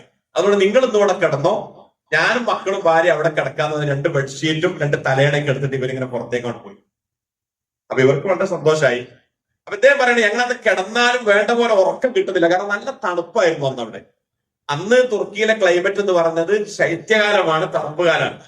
അതുകൊണ്ട് നല്ല പുതപ്പൊന്നും ഇല്ലാത്തത് കൊണ്ട് ഇവിടെ ഉറക്കം വരാതെ ഞങ്ങൾ ഇങ്ങനെ തിരിഞ്ഞു പറഞ്ഞൊക്കെ കുറച്ചൊക്കെ ഉറങ്ങി. രാവിലെ ഒരു 4 മണിയായപ്പോഴത്തേന് ഞങ്ങൾ എണീറ്റ് ഭാര്യയോട് പറഞ്ഞു, നമുക്ക് നമ്മളെ ഹോട്ടലിലേക്ക് 4 മണിയായല്ലോ, എങ്ങനെയെങ്കിലും ഒക്കെ പോയിട്ട് നമുക്ക് ഇന്ന് കുളിച്ച് ഫ്രഷായി നമുക്ക് നമ്മുടെ ഇന്നത്തെ സ്ഥലത്തേക്ക് പോകാൻ തീരുമാനിച്ചു. ഇന്നത്തെ സ്ഥലത്തേക്ക് നമുക്ക് പോവാം. അങ്ങനെ ഇദ്ദേഹം ഭാര്യയും പുറത്തിറങ്ങി. ഈ വീട്ടുകാരോട് നന്ദി പറയണല്ലോ, ഇവരെ കാണാൻ വേണ്ടി ഇദ്ദേഹം പതുക്കെ പിൻവശത്തേക്ക് നടന്നു. ഭാര്യ പുറത്തുനിന്ന്. പക്ഷെ പ്രിയപ്പെട്ടവരെ, അവിടെ അദ്ദേഹം പറയണം, ഞാൻ ആ പിൻവശത്ത് എത്തിയോടുകൂടി ഞാനാകെ അന്താളിച്ചു പോയി. ഞാൻ വല്ലാതെ അങ്ങോട്ടായിപ്പോയി, തരിച്ചുപോയി. എന്താ പ്രശ്നം എന്നറിയും? ആ വീട്ടിന്റെ പിൻവശത്ത് ഒരു വീടില്ല, ആ പരിസരത്ത് ഒന്നും ഒരു വീടുമില്ല. ആ വീടിന്റെ പിൻവശത്ത് ഉള്ളത് എന്താണെന്ന് ചോദിച്ചാൽ ഒരു മരമുണ്ട്, ഒരു വൃക്ഷം. അപ്പൊ ഈ തണുപ്പുള്ള രാത്രി ആ വൃക്ഷത്തിന്റെ ചുവട്ടിൽ ഈ ബെഡ്ഷീറ്റൊക്കെ വിരിച്ച് ഈ തലയടയിൽ വെച്ച് അദ്ദേഹം ഭാര്യ ഈ 4 കുട്ടികളും ഇങ്ങനെ കിടക്കുന്നുണ്ട്. ഞാൻ അദ്ദേഹത്തെ വിളിച്ചു. അദ്ദേഹം ഞെട്ടി ഉണർന്ന് എണീറ്റ് വന്നു. ഞാൻ അദ്ദേഹത്തെ കൈ പിടിച്ചപ്പോ കൈയൊക്കെ തണുത്തിട്ട് ഇങ്ങനെ മരവിച്ചു പോയിട്ടുണ്ട്. ഞാൻ അദ്ദേഹത്തോട് ചോദിച്ചു, നിങ്ങൾ എന്താണ് ഇന്നലെ ചെയ്തത്? നിങ്ങൾക്ക് ഇന്നലെ രാത്രി ഭ്രാന്ത് പിടിച്ചോ? നിങ്ങളുടെ ബുദ്ധിക്ക് എന്തെങ്കിലും തകരാറ് സംഭവിച്ചോ? ഈ കൊടും തണുപ്പുള്ള ഈ രാത്രി ഈ കുഞ്ഞു മക്കളെയും കൊണ്ട് നിങ്ങൾ ഇവിടെ കിടക്കാൻ ഇത്രയും ആയപ്പോൾ എന്റെ ഭാര്യ മുൻവശത്ത് നിന്ന് ഓടി വന്നു. ഈ രംഗം, ഈ കുട്ടികളുടെ കിടത്ത കണ്ട് എന്റെ ഭാര്യ പൊട്ടി പൊട്ടി കരയാൻ തുടങ്ങി. അപ്പൊ ഈ മനുഷ്യൻ പുഞ്ചിരിച്ചുകൊണ്ട് എന്റെ കൈ പിടിച്ചിട്ട് പറഞ്ഞു, എനിക്ക് ഇന്നലെ രാത്രി ഒരു ഭ്രാന്ത് സംഭവിച്ചിട്ടില്ല. ഞാൻ ഇന്നലെ നിങ്ങളോട് ചെയ്തത് എന്റെ ഔദാര്യവുമായിരുന്നില്ല. ഞാൻ ഇന്നലെ നിങ്ങളോട് ചെയ്തത് എന്റെ അവകാശമായിരുന്നു. എന്നിട്ട് അദ്ദേഹം പറഞ്ഞു, ഈ അവകാശം ആരാണ് എനിക്ക് പകർന്നു തന്നതെന്ന് നിങ്ങൾക്ക് അറിയുമോ? അതെന്റെ ദീൻ ഇസ്ലാം, അതെന്റെ പ്രവാചകൻ, എന്റെ നേതാവ് മുഹമ്മദ് നബി സല്ലല്ലാഹു അലൈഹി വസല്ലമയാണ്. എന്റെ ഗ്രന്ഥം ഖുർആനാണ്. അദ്ദേഹം ഇത്രയും ആയപ്പത്തിന് ഞാൻ വല്ലാതെ വിറക്കാൻ തുടങ്ങി. ഞാൻ അദ്ദേഹത്തോട് ചോദിച്ചു, എങ്കിൽ ഈ ഇസ്ലാമിനെ കുറിച്ചും ഈ ഖുർആനെ കുറിച്ചും ഈ നബിയെ കുറിച്ചും എന്തെങ്കിലുമൊക്കെ കുറച്ച് പറഞ്ഞു തരാമോ ഞങ്ങൾക്ക്? അപ്പൊ ഈ മനുഷ്യൻ ചിരിച്ചിട്ട് പറഞ്ഞു, എനിക്ക് അത്രയൊന്നും പറയാൻ കഴിയില്ല, വർഷമില്ല.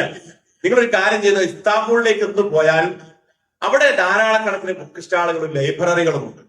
നിങ്ങൾക്ക് അവിടെ നിന്ന് ഇഷ്ടാനുസരണം ഖുർആനിന്റെ റൊമാനിയൻ ലാംഗ്വേജിലേക്കുള്ള ട്രാൻസ്ലേഷൻ വിവർത്തനം കിട്ടും. റൊമാനിയൻ ഭാഷയിലുള്ള നിങ്ങളുടെ ഭാഷയിൽ ലാംഗ്വേജിലുള്ള പുസ്തകങ്ങൾ കിട്ടും. ഇതൊക്കെ നിങ്ങൾ സ്വരൂപിച്ച് കളക്ട് ചെയ്തിട്ട് ഒരു കളക്ഷനുമായി നിങ്ങൾ നാട്ടിലേക്ക് പോയിക്കോ. എന്നിട്ട് നിങ്ങൾ വായിച്ചാൽ നിങ്ങൾക്ക് ഇത് മനസ്സിലാക്കാൻ പറ്റും. അദ്ദേഹം പറഞ്ഞു, ഞങ്ങൾ അദ്ദേഹത്തിന് പാരിതോഷികവും കൊടുത്തു, അദ്ദേഹം വാങ്ങിയില്ല, അദ്ദേഹത്തിന്റെ ഭാര്യ വാങ്ങിയില്ല. എന്നിട്ട് ഞങ്ങൾ അവിടെ നിന്ന് തിരിച്ച് ഞങ്ങൾ അവിടെ ചെന്ന് കുളിച്ച് ഹോട്ടലിൽ നിന്ന് ഇറങ്ങി ആദ്യം ഈ ബുക്ക് ശേഖരങ്ങളും ഖുർആനും ഒക്കെ കളക്ട് ചെയ്തു. ഞങ്ങൾ ഒരാഴ്ച കൂടി ഞങ്ങളുടെ യാത്ര പൂർത്തീകരിച്ച് നാട്ടിലേക്ക് മടങ്ങി. പക്ഷെ ഞങ്ങളുടെ മനസ്സിൽ എപ്പോഴും തികട്ടി വരുന്നത് ഈ കുടുംബം. ഞങ്ങളുടെ ഊണിലും ഉറക്കിലും ജോലിയിലും ഉണർച്ചയിലും ഒക്കെ ഈ കുടുംബത്തെ തികട്ടി വരും. ഈ ഒരു തണുപ്പുള്ള രാത്രി ആ മരച്ചുവട്ടിൽ ഈ ബെഡ്ഷീറ്റ് വിരിച്ച് കിടക്കുന്ന ഈ കുഞ്ഞുങ്ങളെയും ഇദ്ദേഹത്തെയും ഭാര്യയെയും ഇടക്കിടക്കിന് ഓർമ്മ വരികയാണ്.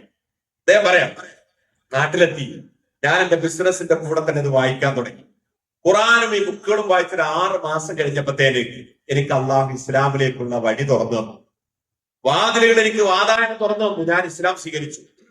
ഞാനും എന്റെ ഭാര്യയും മക്കളെല്ലാം കൂടെ ഇസ്ലാം സ്വീകരിക്കാൻ വേണ്ടി ഈജിപ്തിലെ ഒരു വലിയ പണ്ഡിതന്റെ അടുത്തേക്ക് ഫ്ലൈറ്റിൽ യാത്ര ചെയ്ത് അവിടെ പോയിട്ട് ഇസ്ലാം സ്വീകരിച്ചത്. തിരിച്ചു വന്നിട്ട് ഞാൻ എന്റെ മിഷണറി പ്രവർത്തനം ഇസ്ലാമിന് വേണ്ടി തുടങ്ങിയത് മാത്രമല്ല, വലിയ വിപ്ലവം സൃഷ്ടിച്ചു. വലിയ വിപ്ലവം. അദ്ദേഹം പറയാണ്, ഈ 93 മുതൽ 2000 വരെയുള്ള ഈ കാലയളവിൽ 1000-ലധികം ആളുകളെ ഞാൻ എന്റെ നാട്ടിൽ നിന്ന് ഇസ്ലാമിലേക്ക് കൊണ്ടുവന്നു. ഞാൻ എന്റെ നാട്ടിൽ ഒരു ഇസ്ലാമിക് സെന്റർ തുടങ്ങി. ആ സെന്ററിൽ ധാരാളക്കണക്കിന് ബുക്കുകളും ഖുർആനിന്റെ ട്രാൻസ്ലേഷനുകളും ഒക്കെ വെച്ച് ആളുകളൊക്കെ വായിക്കാൻ തുടങ്ങി. എന്റെ അനിയന്മാരെയൊക്കെ ഞാൻ ഇസ്ലാമിലേക്ക് കൂട്ടി. എന്റെ അച്ഛന്റെ അടുത്ത് ഞാൻ ചെന്നപ്പോ എന്റെ അച്ഛൻ പറഞ്ഞു, എന്നെ ശകാരിച്ച് വഴക്ക് പറഞ്ഞു വീട്ടിൽ നിന്ന് ഇറക്കി വിട്ടു. ഇതല്ല നമ്മുടെ പ്രമാണം. ബൈബിൾ ഉയർത്തിപ്പിടിച്ചിട്ട് അദ്ദേഹം എന്നെ ശകാരിച്ചു. ഞാൻ അവിടെ നിന്ന് പോന്നു. പിന്നെയും ഇടക്ക് പോകും. പിന്നെ ഒരു ദിവസം ഞാൻ എന്റെ അനിയനെയും കൂട്ടിയിട്ട്, മുസ്ലിമായ അനിയനെയും കൂട്ടിയിട്ട് അച്ഛന്റെ അടുത്ത് ചെന്നു. അദ്ദേഹം പറയാം, അച്ഛന്റെ അടുത്ത് ചെന്ന് അച്ഛന് മാനസാന്തരം ഉണ്ടായി. അച്ഛൻ ഇസ്ലാമിലേക്ക് വരാൻ താല്പര്യം പ്രകടിപ്പിച്ചു. അങ്ങനെ അച്ഛൻ ഒരു വ്യാഴാഴ്ച ദിവസം അവിടുത്തെ ഒരു പണ്ഡിതനെ കൂട്ടിയിട്ട് അച്ഛൻ ഇസ്ലാം സ്വീകരിച്ചു. എന്നിട്ട് അദ്ദേഹം പിന്നെ തൊണ്ട ഇളറിക്കൊണ്ട് അദ്ദേഹം പറഞ്ഞു അദ്ദേഹത്തിന്റെ അഭിമുഖത്തിൽ, വ്യാഴം ഇസ്ലാം സ്വീകരിച്ച എന്റെ അച്ഛൻ വെള്ളിയും ശനിയും കഴിഞ്ഞ് ഞായറാഴ്ച അള്ളാഹുവിന്റെ വിളിക്കുത്തരം നൽകി അദ്ദേഹം മരണപ്പെട്ടു പോയി എന്ന് പറഞ്ഞു. പ്രിയമുള്ളവരെ, എന്നിട്ട് അദ്ദേഹം പിന്നെ ഈ സ്റ്റീഫൻ എന്നുള്ളത് അദ്ദേഹം ഇസ്ലാം സ്വീകരിച്ചപ്പോ അദ്ദേഹത്തിന്റെ പേര് അദ്ദേഹം കൊടുത്തത് മുഹമ്മദ് നബിയുടെ പേരാണ് സല്ലല്ലാഹു അലൈഹി വസല്ലം. അദ്ദേഹം ഇട്ടത് മുഹമ്മദ് സ്റ്റീഫൻ. എന്നും നിങ്ങൾ ഗൂഗിളിൽ സെർച്ച് ചെയ്ത് നോക്കൂ. മുഹമ്മദ് സ്റ്റീഫൻ റൊമാനിയ എന്നടിച്ചാൽ ഇംഗ്ലീഷിലും അറബിയിലും അദ്ദേഹത്തിന്റെ ഈ ഒരു സംഭവം നമുക്ക് വായിക്കാൻ കഴിയും. ഞാൻ ഇപ്പൊ അടുത്ത് ഒരു ദിവസം ഞാൻ വെറുതെ ഒന്ന് സെർച്ച് ചെയ്തു. അന്ന് ഞാൻ അവിടുത്തെ പത്രത്തിൽ, അറബ് പത്രങ്ങളിൽ ഇത് വായിച്ച സംഗതി ഇപ്പൊ ഞാൻ നോക്കിയപ്പോ അത് ഗൂഗിളിൽ അത് അപ്ലോഡ് ചെയ്തിട്ടുണ്ട്. അത് നമുക്ക് ഇപ്പോഴും വായിക്കാം. ഞാൻ പറഞ്ഞു വരുന്നത് എന്താന്ന് ചോദിച്ചാൽ, നമുക്ക് അള്ളാഹു നൽകിയത് മഹത്തായ നിഅമത്താണ്. നമുക്ക് കിട്ടിയ ഈ ഹിദായത്തും ഈ സൗഭാഗ്യവും ഈ ദീനും അതുവഴി നമുക്ക് കിട്ടാനുള്ള അള്ളാഹിന്റെ സ്വർഗ്ഗം അവസാനിപ്പിക്കുകയാണ്. ഞാൻ പറഞ്ഞതിന്റെ രക്ത ചുരുക്കം, അള്ളാഹുവിന്റെ സ്വർഗത്തിലേക്ക് എത്തിപ്പെടുന്നിടത്ത് അള്ളാഹു നമുക്ക് ഒരുപാട് അവസരങ്ങൾ നൽകി, ഒരുപാട് സമയങ്ങൾ നിശ്ചയിച്ചു. ആ കൂട്ടത്തിൽ ഏറ്റവും പ്രധാനപ്പെട്ടതാണ് ഈ പരിശുദ്ധ റമദാൻ. ഈ റമദാനിലൂടെ നമ്മളെ സംസ്കരിച്ച് ആത്മസംസ്കരണത്തിലൂടെ ആത്മനിർവൃതി അടയാൻ, ഹൃദയഹാരിയായിട്ട് ഹൃദയസ്പർശിയായിട്ട് ഇതിന്റെ ഓരോ സമയത്തെ നമുക്ക് ഉപയോഗപ്പെടുത്താൻ കഴിയും. അങ്ങനെ കഴിയാവുന്ന ഒരു പരുവത്തിലേക്ക് എത്തിപ്പെടാനുള്ള മനസ്സും, ഞാൻ ആമുഖത്തിൽ പറഞ്ഞ അപ്ഡേഷൻ, ഭൗതിക രംഗത്തുള്ള അപ്ഡേഷനുകൾക്ക് അപ്പുറത്ത് ആത്മീയപരമായിട്ടുള്ള അപ്ഡേഷനുകളും നവീകരണങ്ങളും പുതുക്കലുകൾ നമുക്ക് ഉണ്ടാവേണ്ടത് നമ്മുടെ ഈമാനിന്റെ വിഷയത്തിലും നമ്മുടെ വിശ്വാസത്തിന്റെ വിഷയത്തിലും ഒക്കെയാണ് എന്നുള്ളതാണ് ഇസ്ലാം നമ്മളെ ബോധ്യപ്പെടുത്തുന്നത്. ആ രൂപത്തിലൊക്കെ കൂടുതൽ പ്രാർത്ഥിച്ച് അള്ളാഹുലേക്ക് അടുത്ത് നമ്മുടെ മനസ്സ് അള്ളാഹുലേക്ക് അടുപ്പിച്ച് അള്ളാഹുവിന്റെ ഇഷ്ടവും കൃപയും ഒക്കെ നേടിയെടുക്കാനുള്ള ഭാഗ്യം നമുക്ക് കിട്ടുക എന്ന് പറഞ്ഞാൽ അതിനേക്കാൾ വലിയൊരു വിജയം ഈ ദുനിയാവിൽ വേറെ നമുക്ക് നേടിയെടുക്കാനില്ല. അതുകൊണ്ട് ഈ പരിശുദ്ധ റമദാനിന്റെ ആദ്യ 10 കഴിഞ്ഞ് രണ്ടാമത്തെ 10ലേക്ക് പ്രവേശിച്ച നമ്മൾ ഇനി കുറച്ചുകൂടെ സ്പീഡിലായിരിക്കും സമയം പോകുന്നത്. ഒന്നാമത്തെ 10 എന്ന് പറയുന്നത് അതിന് കുറച്ച് സ്പീഡ് കുറവായി. രണ്ടാമത്തെ 10ലെയും ദേശം കൂടെ വേഗത കൂടിപ്പോകും. അവസാന 10 വരുമ്പോ അത് സ്പീഡപ്പായിട്ട് പെട്ടെന്ന് അങ്ങോട്ട് തീരുന്നു, പെരുന്നാളിലേക്ക് വരുന്നു. ഈ വർഷത്തെ റമദാൻ അങ്ങനെ കഴിയുന്നു. പിന്നെ അടുത്ത വർഷം നമുക്ക് ആർക്കൊക്കെ ഭാഗ്യം കിട്ടുമെന്ന് നമുക്ക് പറയാൻ കഴിയില്ല. അപ്പൊ പ്രിയമുള്ളവരെ, കിട്ടിയ അവസരങ്ങൾ പരമാവധി മുതലാക്കി ഉപയോഗപ്പെടുത്തി ആ രൂപത്തിലൊക്കെ നമുക്ക് മുന്നോട്ട് പോകാൻ സാധിച്ചാൽ അവിടെയൊക്കെ നമുക്ക് അള്ളാഹുന്റെ തൗഫീഖ് ഉണ്ടാവും. അത്തരത്തിൽ ചിന്തിച്ച് ആലോചിച്ച് മുന്നോട്ട് പോകുന്ന മുത്തക്കികളിൽ മുവഹിദുകളിൽ അള്ളാഹു നമ്മെ എല്ലാവരെയും ഉൾപ്പെടുത്തി അനുഗ്രഹിക്കുമാറാവട്ടെ.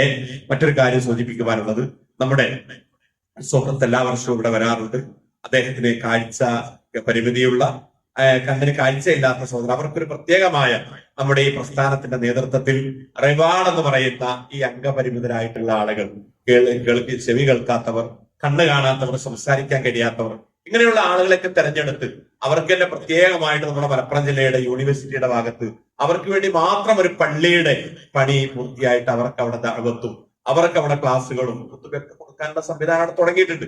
അതുപോലെ തന്നെ അവർക്ക് ദഅവത്ത്, അവരിലേക്കും ദഅവത്ത് എത്തിച്ച് തൗഹീദ് എത്തിച്ച്, ഏറ്റവും പ്രധാനം തൗഹീദാണല്ലോ, ഈ തൗഹീദ് എത്തിക്കുവാനുള്ള സംവിധാനം ഒരുക്കി അവർക്കൊക്കെ ഇത് എത്തിക്കാനുള്ള അതിന്റെ പ്രവർത്തനങ്ങൾക്കുള്ള ഫണ്ട് ശേഖരിക്കാറുള്ളത് ഈ പരിശുദ്ധ റമദാനിന്റെ നമ്മുടെ സക്കാത്തും സദഖയൊക്കെയാണ്. അതിനുവേണ്ടി എല്ലാ വർഷവും വരുന്ന നമ്മുടെ സഹോദരൻ ഈ വർഷം നമ്മുടെ കൂടെയുണ്ട്. അദ്ദേഹത്തിന് നിങ്ങൾ സഹായിക്കണം. അവിടെ ബക്കറ്റ് വെച്ചിട്ടുണ്ട്. ഇപ്പോൾ ഉള്ളവർ ഇപ്പൊ അതിൽ ഇടുകയും അത് ഇല്ലാത്തവർ മഗ്‌രിബിനും തറാവീഹ് വരെ അദ്ദേഹം നമ്മുടെ കൂടെ ഉണ്ടാവും. തറാവീഹിന് വരുമ്പോഴും മാരിവിന് വരുമ്പോഴും ഒക്കെ സഹോദരിമാരടക്കം ആ ഒരു ഈ സംരംഭത്തിലേക്ക് വലിയ പുണ്യം എന്നുള്ള നിലയ്ക്ക് ഈ പരിശുദ്ധ റമദാനിൽ നമ്മുടെ സദഖയിൽ നിന്ന് ദാനധർമ്മത്തിൽ നിന്ന് ഒരു വിഹിതം കൊടുക്കണമെന്ന് അഭ്യർത്ഥിക്കുകയാണ്. അള്ളാഹു എല്ലാവിധ നന്മകൾ കൊണ്ട് നമ്മെ അനുഗ്രഹിക്കുമാറാവട്ടെ. ഈ ഒരുമിച്ചിരുത്തം അള്ളാഹു ഒരു സൽക്കരമായി നമ്മിൽ നിന്നും കബൂൽ ചെയ്യുമാറാവട്ടെ. ഈ ഒരുമിച്ചിരുത്തിയതുപോലെ സ്വർഗത്തിലും ഒരുമിക്കാൻ അള്ളാഹു നമുക്ക് എല്ലാവർക്കും, നമ്മുടെ മാതാപിതാക്കൾ, ഭാര്യ, സന്താനങ്ങൾ എല്ലാവർക്കും അള്ളാഹു തൗഫീഖും ഉദവിയും പ്രദാനം ചെയ്യുമാറാവട്ടെ. ആരോഗ്യപരമായി പ്രയാസങ്ങൾ അനുഭവിക്കുന്ന ധാരാളക്കണക്കിന് ആളുകൾ, എല്ലാവർക്കും അള്ളാഹു ആഫിയത്തും ശിഫയും പൂർണ്ണ സിഹത്തും നൽകി തുണക്കുമാറാവട്ടെ. അല്ലാഹുമ്മ ഗഫർ ലിൽ മുഅ്മിനീന വൽ മുഅ്മിനാത്ത് വൽ മുസ്ലിമീന വൽ മുസ്ലിമാത്ത് വൽ അഹ്യാഇ മിൻകും വൽ അംവാത്ത് ഇന്നക മുജീബു ദഅവാതി വ യാ ഖാദിയൽ ഹാജാത്ത്. അല്ലാഹുമ്മ അജ്ർനാ മിനൻ നാർ. അല്ലാഹുമ്മ അഇസ്സൽ ഇസ്ലാമ വൽ മുസ്ലിമീൻ വഅദില്ല അശ്ശിർക വൽ മുശ്രിക്കീൻ. അല്ലാഹുമ്മ ഇശ്ഫി മർളാന വമർളൽ മുസ്ലിമീൻ. അല്ലാഹുമ്മ റഹം മൗതാന وموتى المسلمين. اللهم دمر أعداءنا وأعداءك يا رب العالمين. اللهم ربنا آتنا في الدنيا حسنة وفي الآخرة حسنة وقنا عذاب النار. وصلى الله على نبينا محمد وعلى آله وصحبه أجمعين. سبحانك اللهم وبحمدك أشهد أن لا إله إلا أنت أستغفرك وأتوب إليك. السلام عليكم ورحمة الله.